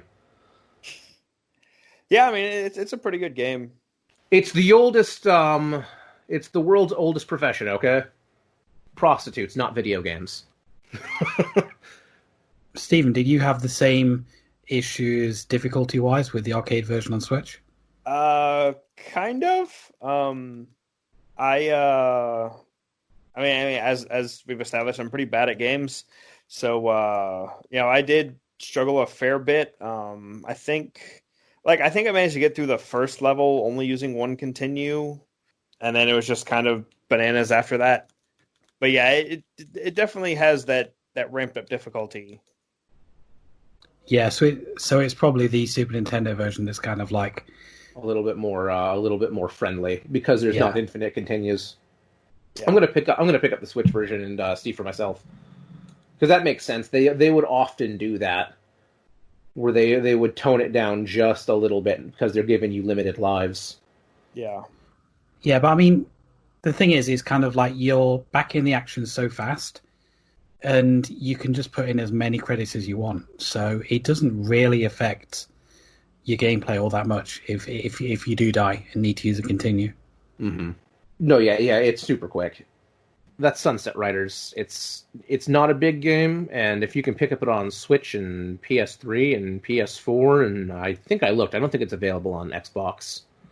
I don't think so. Unfortunately. It's a jolly good time. It is the most extreme cowboy you can get, and that's the thing, is it's just cowboys. It's not like Wild Guns, where it's like cyberpunk cowboy, which, again, I know we mentioned it before, but like Wild Guns is on the Switch Online, and I highly recommend playing it because it's just it's kind of a shooting gallery-esque game with cowboys and cowboy robots. Yeah, because that makes sense, and that's a fun time. But they're all good times. This was one of a handful of Western titles on the Super Nintendo and arcade at the time that came out. Like, the only other ones I can think of, it's like that one, Wild Guns, this one, Wild Guns, and like Fievel Goes West Run. Those are the three SNES cowboy games I can think of. Yeah. There might have been more, but I don't remember them. But it turns out the Japanese kind of like the cowboy aesthetic, which I understand why, because it's fun. I think that just might be a good way to go into the kind of the big game of this month, which is Wild Arms 3. So I'm just gonna start off. I'll get more into why this is officially a JRPG that I like. Like, I genuinely like it, even though it's turn-based. I found another JRPG that I like. So that should say something. That should say something about this game straight up. That either it's so different from other JRPGs that a lot of people won't like it, or it's just that good. It is definitely different. I want to say that you recommended this game, Steven. I did. You did. Because basically when we were making the original list of games, it's like, oh, we have a Western topic. Let me go see if there's a Western RPG. And I found Wild Arms. Well, okay, so like, there was a while there where it was like, okay, let's see if I can find an RPG in this topic, and there is. So I'm like, okay, I'll just pick that. No, you could probably find an RPG for any genre. Yeah. I mean, I found a whole series of horror RPG. You did. But anyway, so that was my original reason for picking this game. So I picked it up a while ago, just hadn't gotten around to playing it. And, playing it for this, I was actually surprised it did not grab me the way I expected. Really? Like I thought I would absolutely love this game. And, like, I was struggling to get through. Like, it was just not holding my attention the way I expected. Well, like, what part of it, like, what wasn't catching you? I don't know. I mean, it also may have been that, due to time constraints, I didn't even get all the way through the prologue. But, really? Yeah, like it was. I just did not have a lot of time this month, but it's just like I would play a chunk of the prologue, and then either be falling asleep because I was exhausted, or just be like, I kind of don't feel like playing anymore. So it was a weird one for me. I can see the enjoyable mechanics there, and I can see once you get all four of them together how things would run pretty well together. I just, it wasn't holding my attention long enough to get there, which is weird. Mm-hmm. Let's see, my problem why I haven't played a whole lot is, one, work has been ridiculous, but also I don't have I thought I owned one. I don't have a PlayStation 2 memory card. Whoops.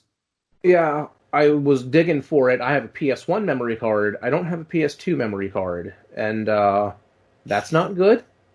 That is objectively bad when you're playing a PlayStation 2 game. Like, the last time I fired this up, my PlayStation 2 is still on because I want to get to vintage stock and pick up a memory card at some point in my life. Maybe tomorrow, maybe today on lunch, because I'm working mid shifts and everything's closing a little early. Well, I'm not sure what else it's available for, but I found it on PlayStation 4. So I have a PS2 copy that I was playing on my PS3. Yeah, I'm playing a PS2 copy on my PS2. I guess I could put it in my... Well, no, because I have a Slim. Mine is not PS2 compatible. Yeah. See, I have the 60 gig, which is compatible with PS2 compatible games. Yeah. Rub it in. But the game caught me, one, because it was that very unique take. Like, just the overall art style of the game immediately caught my eye. I thought, like, I turned it on and it started playing like the first cutscene, and I grabbed the package because I thought it was Capcom, and it's not. It is Sony. This is a Sony game, which is pretty interesting to me. I didn't realize that Sony actually just made their own games. I don't know why I didn't think that. One of the other games I'm going to force you to play is Legend of Dragoon, and that one is a Sony taking a shot at Final Fantasy. Okay. I've heard that it's pretty good. Oh, it's fantastic. So yeah, when I'm playing this and it's like, oh yeah, this is a Sony game. I'm like, okay, so that's super interesting. Now I'm really intrigued to see where this goes. And the other thing was that definite weird blend of, obviously it's Western themed, but it's definitely kind of like I brought up Wild Guns being kind of a cyberpunk western. This is also definitely sort of a cyberpunk western, a western punk, if you will. Yeah. I would say steampunk rather than cyberpunk, personally. I mean, it does have magic and mechanical stuff like that. Well, it does, but then it also has aliens. Like, this game is wild. Spoiler alert! It's a little too late for that. I've not got to the aliens yet. Oh yeah, no. This game the game gets super wild. Like it's called Wild Arms. It lives up to the name. It gets super goofy, but it does a few things. Like I'd like to explain really quick why I think I enjoy this game versus why I don't enjoy most other JRPGs. The aesthetic caught me, whereas a lot of JRPGs are relatively generic. It's like super generic Japanese take on high fantasy, which is everyone has done that. Or either that or it's Star Wars. Or it's or it's Star Wars. Because most of Final Fantasy is just Star Wars. No, but you're right. So it's either just high fantasy or Star Wars, whereas this is a alt universe western, which is fun. I enjoy just the general art style. Yeah. The one thing that immediately caught my attention was the overworld and how you explore dungeons. Mm-hmm. Most JRPGs, you just wander through a dungeon, go room to room, check out doors, and have random encounters with enemies. Right. Until you power through the dungeon, fight either a whole ton of enemies or not enough enemies. It just depends on how RNG rolls in your favor or against you. And then you get to the boss and you find some loot along the way and you level up a few times, but mostly it's just wandering through rooms and corridors. And that's all a dungeon is. Right. Whereas in this, it's it's almost like a action RPG light. Yeah. There are puzzles to navigate through rooms that have to do with basically like light platforming, or even mechanics that allow you to do some light pseudo platforming. Yeah, like the grates and whatnot. Like the grates and stuff. There are like straight up when you pick the white-haired dude. I think his name is Jet. Yeah. When you do his bit, like straight up, the first thing it hands you is a temple to walk around or a ruins to walk around. And it's just to familiarize with how you move. There is you can walk off of or hop off of ledges. You can spin the camera around, which for some reason is bound to R and L instead of the right stick. Yeah, I have no idea. That was really common, apparently, on PlayStation games. Was to bind camera rotation to L and R. Yeah, so, I mean, it works fine. It's just, it takes some getting used to. It works fine. It's just not natural, considering that look around in games that allow you to look around, it's just become the right analog stick. Right. That became the standard. This one, with the way the movement and the rooms are laid out, it almost feels more like a tactics game with the perspective and the way you shift the camera around. Yeah, no, you're not wrong. So there is that element, but I will say, even though I didn't get very far into it, the prologue was actually very effective at teaching you the game, because the girl teaches you the base, movement and combat mechanics. Mm-hmm. The priest guy teaches you about magic, and the other guy, the Jet, drifter, teaches you about. Yeah, the drifter teaches you about like your what the fuck do they call it? It's not magic. It's basically like your action override stuff. Yeah, because the big mechanic that he pulls out and teaches you is basically allows you to. I think it's just called accelerate. Yeah, where it allows you to move your turn order ahead. Yeah, and then like you said, Jet teaches you about the movement puzzles. Yeah. But the fact that it wasn't that these rooms weren't just empty rooms that you wander through and maybe open up chests or look at various things to learn clues. Right. And it was actually more like puzzles. It makes the other half of the game engaging. And I did like the way the random encounters were done. Yes, where, that was moving into my next point. Yeah. Go ahead. Where you have a bar that starts out full, and when you're about to have a random encounter, you get the little exclamation mark, and at that point you can hit circle and cancel the encounter, but you also deplete some of that bar. And it's interesting because you're like, okay, if you're trying to say get through this door or open this thing, you can be like, I don't want to fight right now, piss off. But you can't do that too often, or you're then stuck with them. Oh, is that what the vitality bar was? No, the vitality is, I think, that's tied to your health. What I'm talking about is that circular bar when you're walking around in the area. Yeah, you have a little bar up in the top left corner, like a little half circle that'll deplete as you skip fights. You'll lose. Oh, a is point that or what that two. was? Yeah. Or if your thing comes on, you're ready to fight, you can double tap circle, and it'll immediately. You won't have to wait for the encounter to happen. It pops up. You can immediately enter the fight. Yeah. And just kind of get to business. And giving you that option versus, say, anything else where you're just like, man, I just want to get through this area.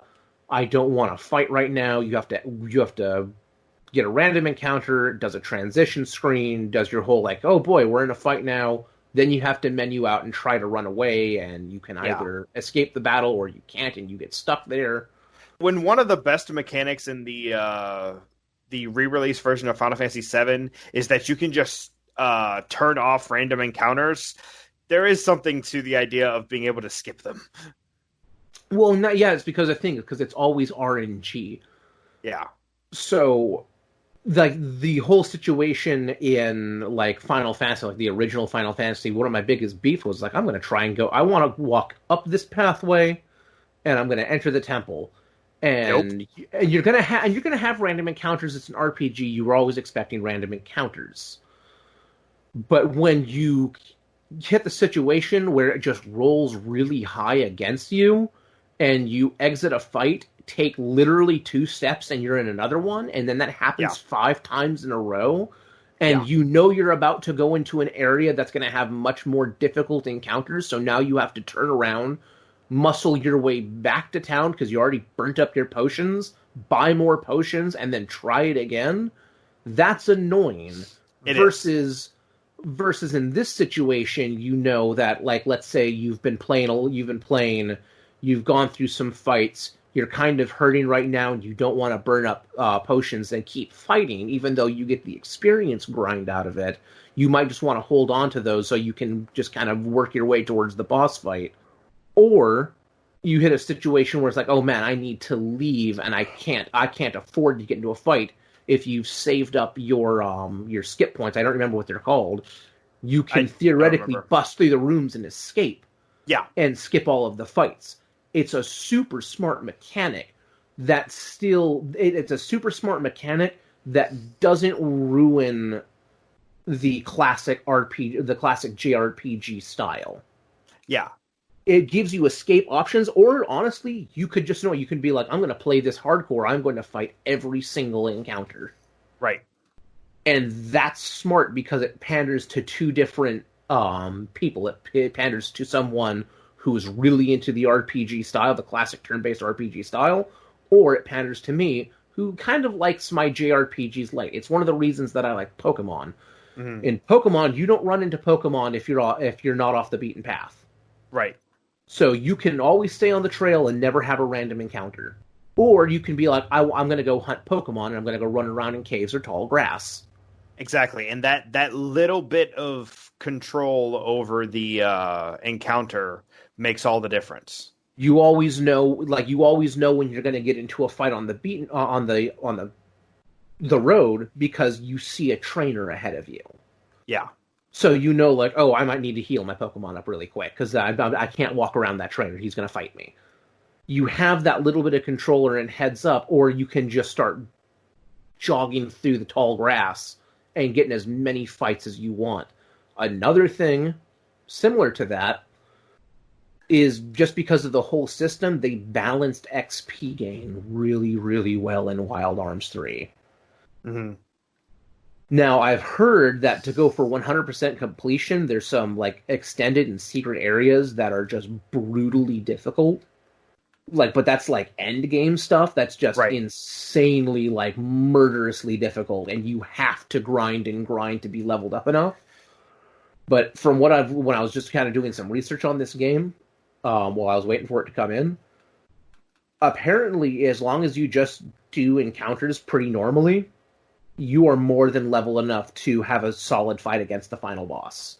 Yeah. Like, there just really aren't any bosses that are like, oh my god, you died, run around, and just kill shit for an hour because you're not strong enough yet. Yeah. I hate that grind. There was an issue I had, though, with a battle that I wasn't strong enough to beat, which I kind of like went off the beaten path a bit when I was playing the priest section, because I didn't understand the whole search scan mechanic, so I just went in like a random direction. I got into a fight that I couldn't beat. The enemies were just too high level, and you can't flee from the battle. If you die, it'll ask you to use like one of your coins to continue, and it will put you back in the battle. The only option you have is to go back to your old save. Yeah. You cannot exit combat once you've started combat. Oh, see, I have not. Either you die yet, or the so I enemies didn't know. die. I had not died yet, so I had not known. That is kind of a flaw. That's a flaw, but it's also good to know going into. Yeah. Because, I mean, that's the thing. Like, I'm definitely going to go back and play this again when, things are a little less crazy. Because, like, I can see the core that I would enjoy. I just got to, actually get the time into it. Yeah, well, like, I'm like, as soon as I pick up a memory card this week, I'm as soon as I pick up a memory card this week, I'm going full in on this game. Right. Like, that's how much I like it. It reminded me quite a lot of Dark Savior, which we did. I believe we did it in the Saturn special. I think we did. So that oh right, that was another RPG with a similar kind of camera system that also had platforming sections in the dungeons. Yeah, I remember now. Yeah, it reminded me a lot of that. That's a good call out, actually. Yes, yeah, because it makes the rest of the game interesting. Yeah. Versus lots of other, versus again, going back to sort of your classic layout, it's a lot of wandering around and talking to people, and just kind of figuring out where you need to go. Like that's the big puzzle of the game is just figuring out where you need to go next. Yeah. And walking. Now, speaking of walking around and platforming, the one thing that has steadily annoyed me about this game, and I'll grow used to it as I play it, you walk really slow. Yeah. And there is a run function where you kind of like rear up it's like a dash. Then you charge. Yeah, it's a dash. I think they even call it a dash. Yeah, you hold X, I think, and then you'll move and you'll start dashing, but you run mostly in a straight line. You can barely turn when you're dashing. Yeah. Yeah, I have no idea why that's there. Why is it not just a run button? Why is it? Yeah, you hold it and you move faster. Because I understand why they have you moving slower as your standard walk speed. Because there's traps. And you can run off of ledges. So you wouldn't want to run off of a ledge by default if you were always moving fast. Again, this is one of those low-key good designs, but the fact that it's just a dash straight ahead button and it's not even instant almost makes it feel not worth existing. Yeah. Like, just let me walk slowly and make sure you scale the room so it doesn't feel like a drag. Like, I don't have to walk across giant environments at this rate. Yeah, because, I mean, like, you've got this dash thing, and then you also have a dedicated button for sneak walking. Yeah. Like, what the hell? Okay. Just really weird little design choices, but they're not like the most. Other it's than not, like, having super egregious. Yeah, other than having found out that once you're in combat, you're in combat. Yeah. Although, when that's weird because it's like in classic RPGs, or in your standard RPG format that's like that, when you enter a boss battle, you can flee most fights, usually, unless you just can't. Right.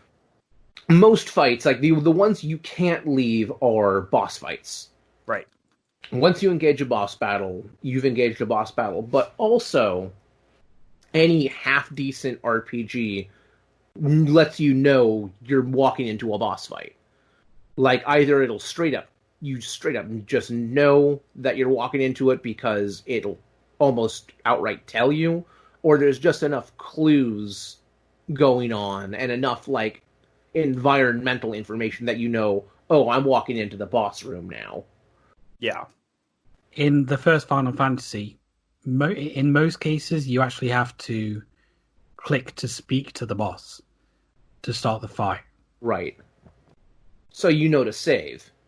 Yeah, so like all the other encounters are kind of like random encounters, but the boss is like a character on the screen that you actually have to interact with. It's a properly scripted moment. Yeah. I mean, for the most part, there were like one or two times where it doesn't happen, but most of the time, you do actually have to interact with them. Yeah, just watch out for Warmech if it shows up. It's one that I think can be a random battle, but it also doesn't always show up. Like, I've never seen it pop up. Whereabouts does that come up? That's like in the last dungeon. Ah. And it's one of those things where, like, it will kill you, but it doesn't always come up.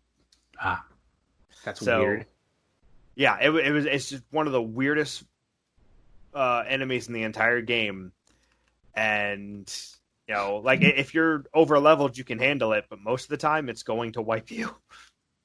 But, you know, the original code for Final Fantasy was, you know, not well built, so there's a lot of weird stuff like that. That's why I'm playing the PlayStation remake. Which is the best way to get the original experience, because just don't play the original version. Buy it, put it on a shelf. Yeah, like I was playing it on my NES Mini, and it's just a brutal game. Yeah, just don't. I looked up Warmech. Apparently, its original name is not Warmech. It's actually called Death Machine. Oh well, yeah, there is that. So that sounds pretty accurate. Yeah, it's basically what it is. It just randomly shows up to punish you because get wrecked, idiot. Yeah, because fuck you. Oh, you were having a good time? I can fix that. Yeah, basically. But speaking of good times, I did have a good time with Wild Arms 3. Oh, yeah, I mean, I'm not massively far into it. I mean, I've done all 4 prologue missions, and I'm about an hour into where you play as all 4 characters. I did like the way that the prologue was done, because you kind of like start off like in the middle of this like train scene, and then all these 4 people kind of like jumping through the windows and like from boxes, and you've got no idea who they are. And then you play each one of their backstories as part of a mission. I just think that's a really good way of introducing characters. And what order? Yeah. Well, and that's what's fantastic is it comes in like, oh, there's a treasure on this train, and basically you find out that all these people were there for very specific reasons, or for a very specific reason, and then it turns out that the train has already been Ocean's 11'd, essentially. Yeah. I mean, honestly, like the game is enjoyable. I think I think the issue was with me this month, because like I can see what's enjoyable about it, and I can see that I should like it. I just for some reason could not sustain long gameplay sessions. It probably doesn't help that overall movement is slow. So when you're like, man, I don't have a whole lot of time to play, and you're trudging along at, That's also true. One thing that I did find quite weird with the combat, it kind of reminded me a bit of Final Fantasy 13 in that, at least in the prologue sections, you can pretty much just press X over and over again. Yep. And you will just win the fights. Because all you have is your basic shooting. Mm-hmm. When you get the party together, it's a bit more. But at least in that in those first 4 missions, apart from like one boss that you need to do something special with, in fact 2 bosses that you need to do something special with, you can just press X and you'll win. I do like the boss, or I do like the combat animation too, because it doesn't impact the fight at all. Like it's still just turn-based, but the fact that like you're moving around the room as the fight is going on. Yeah, and the camera goes crazy. Yeah. Like I felt that was kind of a nice touch too. Like it brings a little bit more life to the battle versus standing there, hit a button, do an attack animation. All right, now it's their turn. I mean that again kind of reminded me of Final Fantasy 13, right? Because you do have cinematic camera angles going around there. It isn't like completely static, and the character you're not controlling will also kind of like move around quite a bit. It did remind me again of that. Well, and I mean, one of the things about 13 and a couple of the other Final Fantasies is that attacks can move your location based on like, you know, where the enemy is and everything. And this kind of does that, except that you're just moving for no reason. Yeah, you're just running around because it's a gunfight, or in the prologue, not so much. Yeah. Yeah, but it's like, yeah, you know, it's just a skirmish, and and again, it doesn't actually impact. This isn't Chrono Trigger where you kind of move around a little bit and line up, you know, your attacks and stuff like that. It's all just visuals and nothing more, but it does make it a little bit more visually appealing, I would say. Except some of those camera angles are really wonky. Like you said, the camera goes crazy. But no, I thank you, Stephen. You have found me another JRPG. I seem to be getting better at, you know, finding RPGs that people will like. I mean, you fucking nailed it a few months ago with Dragon's Dogma. Well, yeah. Oh god, yeah. This month I managed to get my sister hooked on Final Fantasy. Well done. There's an RPG for everyone. Exactly. Some of them are less RPG than others, but you know, there's an RPG for everyone. Even Adam has an RPG he likes. Well, I mean, he does like Pokemon. Oh no, I mean, aside from Pokemon's kind of a weird one, but no, the Panzer Dragoon, I think, or actually, I think he likes Dragon's Dogma too. He does like Dragon's Dogma. Yeah, and he did enjoy Dark Savior as well. But yeah, he likes Panzer Dragoon Saga or whatever it is. Because it's Panzer Dragoon. Because it's Panzer Dragoon. Yeah, I mean, you like what you like. I just don't have the $600 to spend on that. Right. More power to you if you do, but like I would never spend $600 on a game. I'm sorry. I'm not going to spend more on a video game than I do on rent in a month. That's what I was going to say, more than you'd spend on a console, but really when you put it that way, it's even worse. Yeah, like my share of the rent is $500. I'm not spending more than that on a game. Sorry, honey, you got to cover it all this month. I have a video game to buy. Video game console? I did not say console. I said video game. I think we pretty much nailed down everything. Pretty much nailed it.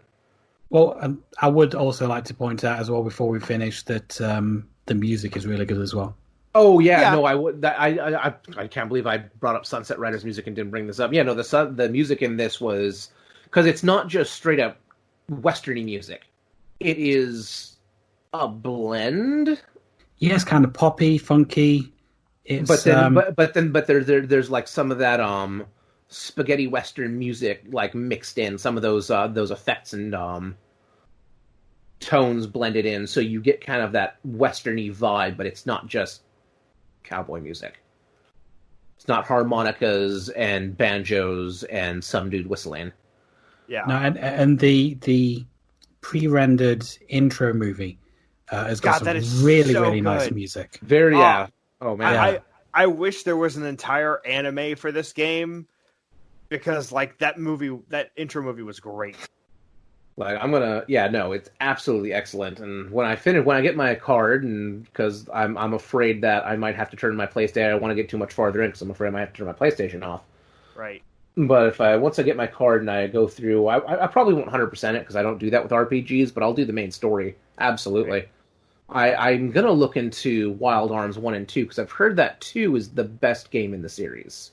I don't know. I haven't played the others. I was told that 5 was the best, then 3, then... Oh, I didn't even know there were any more after 3. I thought then there was only 4, 1, 2, 2, and 3. 1, I think. No, there's 5. Oh, shit. Okay. Wow. How many consoles did these release across? Because I know the first ones were on PlayStation. Yeah. I'm not sure. Bust out the Google machine real fucking fast. Oh. PlayStation 2, Portable, Classic, and Vita. Well, the Classic would have had the original version. Yeah. And the Vita had a game. There's the... you son of a bitch. Let me see what... I want to know what they were put on. This is a terrible Wikipedia article. Let's see. Wild Arms on the PlayStation. Wild Arms 2 was on PlayStation, but it was 3D rendered isometric, so it's going to be kind of like wandering around in Final Fantasy. Wild Arms 3 was PlayStation 2. Wild Arms Ultra Code F. That's a mouthful. Oh, neat. Okay. So Wild Arms Ultra Code F is a PS2 enhanced remake of the original. Oh, okay. So that's neat. Oh, and Wild Arms 3 was the... Oh, this is good. So Wild Arms 3 was the first one to introduce the migrant system where you could avoid battle. And Wild Arms Ultra Code F adds that to the system, adds that to the original game.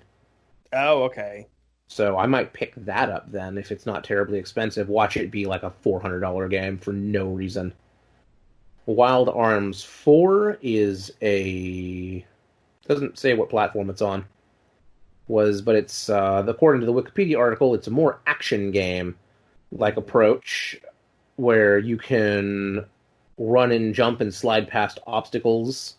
Has a couple new mechanics in the game. It just doesn't say what it was for. But, you know what? I'm assuming it's PlayStation 2, because Wild Arms 5 is also for PlayStation 2.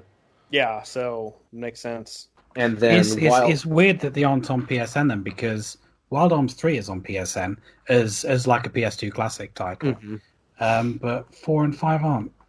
And then Wild Arms XF was on the PSP. And we had a Wild Arms Mobile. Okay. It was a Flash-based game for mobile phones in 2006. So, wow. I might have to check these other games out. And then Wild Arms Million Memories was released on smartphones in 2018. There was a manga. There was an... Oh, hey, Steven, important. Yes. Twilight Arms, or Wild Arms, Twilight Venom is a 22-episode anime. Oh, nice. Okay. So, if it's... Yeah, so that's a thing. Hell, you could burn through that in a weekend. Yeah, you could. I mean, a long weekend, but you totally could. So that if you can hunt that down, that'll satisfy your weeb cravings. Well, here's the wild thing. I'm not a big anime fan. It's just like that opening in particular was like, man, I wish there was a full anime like this. Because it'd be fun. There are also... Wow, there's actually a lot of content around. They've also released 2 properly arranged albums from the various soundtracks. Oh, nice. The Alone the World Wild Arms vocal collection. Interesting. Features all vocal tracks from the first 3 Wild Arms titles, as well as sung versions of previously instrumental songs. That's super interesting. Might see if those are uploaded to YouTube or something like that. How had we not heard of this before? This sounds like it was a massive thing. Yeah, this turns out to have been kind of a long-running series. It's probably because the last couple installments have been mobile and PSP. It hasn't had a proper installment recently. I wonder if it was much more popular in Japan than it was here. Quite possibly. And overall, they have decent ratings. Low to high 70s is a decent rating on a game. Yeah, I mean, 7 is a good score, no matter what fanboys think. Yeah. Well, according to this, one of the highest rated games is... The 2 highest rated games are Wild Arms and Wild Arms 3. I've heard that Wild Arms 2 is one of the best, but it's actually the lowest rated of all the games. Oh, weird. Yeah, so that's a little odd. No, because I think the one I have is like a PlayStation's greatest hits sleeve. So yeah, I don't know why. I wonder. I wonder why they haven't tried to actually revisit this with a proper title recently. Because I think it'd be worth it. Yeah, probably. Or even because the games aren't super big, just to do like a Wild Arms collection, do like the first games or something like that. Here's an idea. Let's put it all on Switch. Sony would never do that, but I would probably buy it if it was on Switch. That's right. I keep forgetting that it's actually developed by Sony. It's a Sony game, not a third party. Yeah. Oh well. Yeah. I mean, hey, if they do backwards compatibility like they've been trying to insinuate, then you can play it all on the same system. Yeah, I could play it all on the same system, and that would be great. That would actually, honestly, I don't have a PS4. I don't know when I'll get a PS5. I will eventually one day. I just don't know when. Right. But if PlayStation 5 comes around and pitches really heavy backwards compatibility, I'll bite. I mean, if it can natively play any PS1, PS2, PS3, PS4 disc, yeah, then absolutely worth it. I'm sold, because my PS3 is not going to last forever. No, it's just not. And my PS2 is having this weird issue where like the CD tray doesn't like to come out all the way. It'll come out almost all the way, and then it'll think it's done. And because it's halfway in, it'll retract. I have to grab it and pull it out the rest of the way. Right. I was like, no, you're not done yet. I mean, yeah, the hardware is getting older. And as much as I love having my wall of consoles and all this original hardware, and almost all of it works, the only thing I have that doesn't properly work on my wall is a Game Gear, and I'm going to get that fixed. This stuff will not last forever. Yeah. But having a console that is 30 years newer means it's going, theoretically, it should last a lot longer. And I know that backwards compatibility is one of those things that is kind of a niche market for people. Like, people want to play some games from their previous generation, but a lot of people don't give a shit about PlayStation 1 games. A lot of people don't give a shit about Xbox, like classic Xbox games. They just don't. Right. I am one of those people who goes, that's super convenient to have, and I absolutely will utilize it. Well, I mean, so we are kind of the perfect target for that, because, like, we have a fucking retro games podcast, but we still like modern stuff. Yeah, we like modern stuff, and that's the other thing is, like, I have two CRTs. I have a big one and a small one, but both of them, the tubes are starting to fail. Right. They're starting to do like distort, and like the small one is getting really bad. The image is getting really like bent and distorted. It's just a failing tube. And I've noticed on my big one that it's starting to do like the slow zoom thing, where like it slowly is getting the image is zooming in as it ages, which is just a sign of an aging tube. It's old. Right. The TV's old. And the issue with a lot of these old consoles is either you have to get them modded to HDMI, which is very expensive, and it mods the console. Not. Well, for good HDMI scaling, for good clean HDMI scaling, you either have to mod the console, which is expensive, or you have to get you have to get an expensive scaler for like the best scaling. Yeah, okay, so maybe not the best scaling. I have a HDMI converter for capture because it's good enough. Yes. But as far as I also have that hub that I've mentioned before. Yeah, but as far as actually putting it up on my TV, it's not as good. It's just the picture just isn't as crisp as I would like to play on, which is me being picky. But only that, but sometimes you get where the edges of the screen are getting cut off with some of these older systems. But then when you have these games available on an actual HD platform, they run they seem to run smoother, and also you just get a nice, crisp, properly scaled image. Yeah, so, I want to be able to do Silent Hill 2 with that, and I don't have the PS3 that'll play it. you don't want the remake. No. I mean, yeah, like you can play the Xbox version on 360, but that's it. Yeah. So when you have this backwards compatibility for the market that is people that are like us, that is a massive, absolutely gigantic selling point. Yeah, because, I mean, my fucking crazy setups aside, you're only going to have so many possible TV connections. Exactly. So, being able to have the PS5, the Xbox Series X, and the Switch, and that covers damn near everything I'm gonna play. Like, that's super good. Yeah, that's the thing is like if I could have my Series X plugged in, my 360 plugged in for the handful of games that don't play that are not backwards compatible yet, because they're still working on that, they're still adding.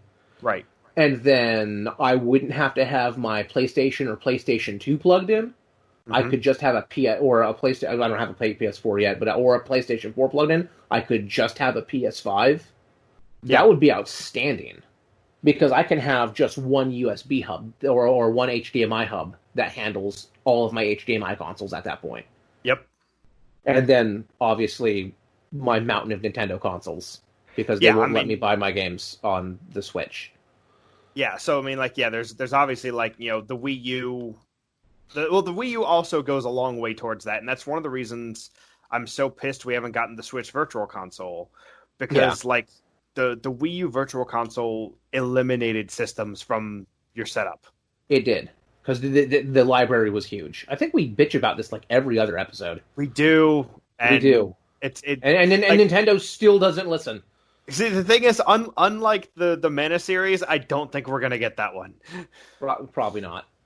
But if I could have all of my Nintendo consoles on the left, well, I mean, I have a bunch of Segas too, but if I could have those all basically routed into a big composite hub or component hub, yeah. But then all of my HDMIs are just on one switcher. Like it's just one of those things where it makes life a lot easier. Like I have a Wii in here, but only my Wii U is plugged in. Right. Because that handles all of my Wii games. But see, I didn't even bother getting a Wii, because by the time I was, out on my own buying my own consoles, the Wii U was out, and it's like, well, let me just buy that. Right. Because I have a GameCube, and I wanted to have the GameCube for the Game Boy Player. So there was literally no reason for me to own a Wii. So, like, for the longest time, when I had the Wii, when I didn't have a Wii U, I had the Wii plugged in, and I didn't have the GameCube plugged in, because I have a Gen 1 Wii, where I can play GameCube games. Well, now that I have a GameCube and a Wii U in here, I can just have the Wii on the shelf, on display, and I can have the GameCube plugged in, for all of my GameCubing and Game Boy Player needs. Yeah. I feel like we've gone on a massive tangent here. The point is that The point is that backwards compatibility is definitely underrated. Yeah.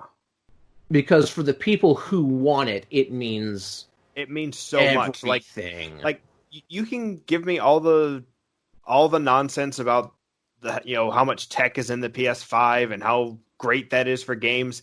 I don't give a shit how good the games look. I care that I can play the games I have.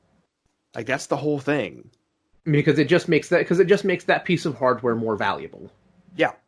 My Xbox One is infinitely more valuable to me than my PS4, because it has so much of that backwards compatibility and Game Pass. It's just no contest. Exactly. And like people go like, oh, the PS5 is going to have this many exclusives. And it's like, well, there's only this many exclusives that I care about that they're showing on the PS5, except if it's backwards compatible. Well, now how many exclusives does the PS5 have? Yeah. Tons and tons. Yeah. And I can play them on a 60-inch TV. Yeah. And that's. Thanks for coming to my TED Talk. Yeah. So I think at the beginning of that we were saying that Wild Arms 3 is pretty good.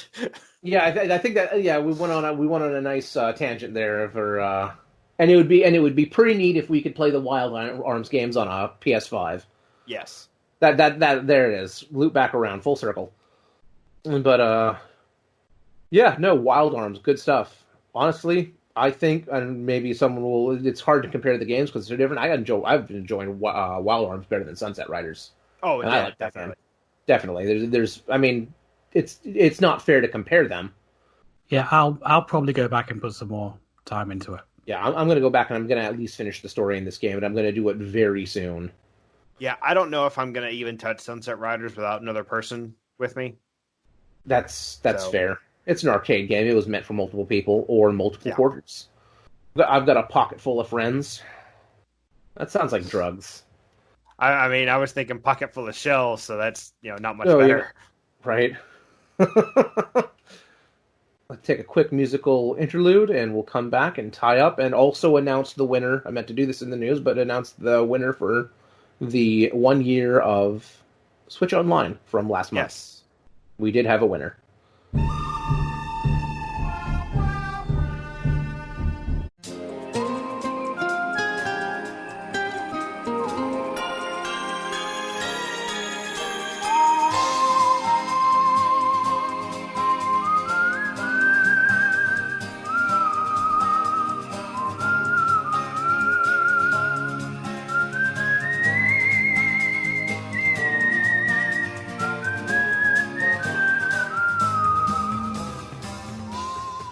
All right, so that closes out another adventure of the Retro Odyssey.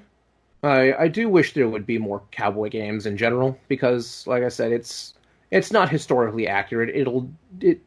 It's not like Steven said. Play Oregon Trailer if you want an accurate Wild West simulator or Western settlement Yeah. emulator. It's because that's what it's really about. But as far as bandits, stagecoaches, and shoot 'em up in the street times, I wish we had more of it because it is a fun aesthetic. Yeah. But before we go here, I do want to say congratulations to, and I apologize in advance if I butcher your name because I do not speak Italian. But Francesco Setovia for winning 1 year of Switch Online. I will be getting a hold of you here pretty quick and getting you a code for that. So, way to go! Yeah, And congratulations. thank you for the support. Yay. But with that being said, unless somebody else has anything else to add, we will see you next time. And until then, goodbye. Goodbye. Bye. Fuck this cowboy shit! You fucking ho dunk, po dunk, well then there, motherfucker!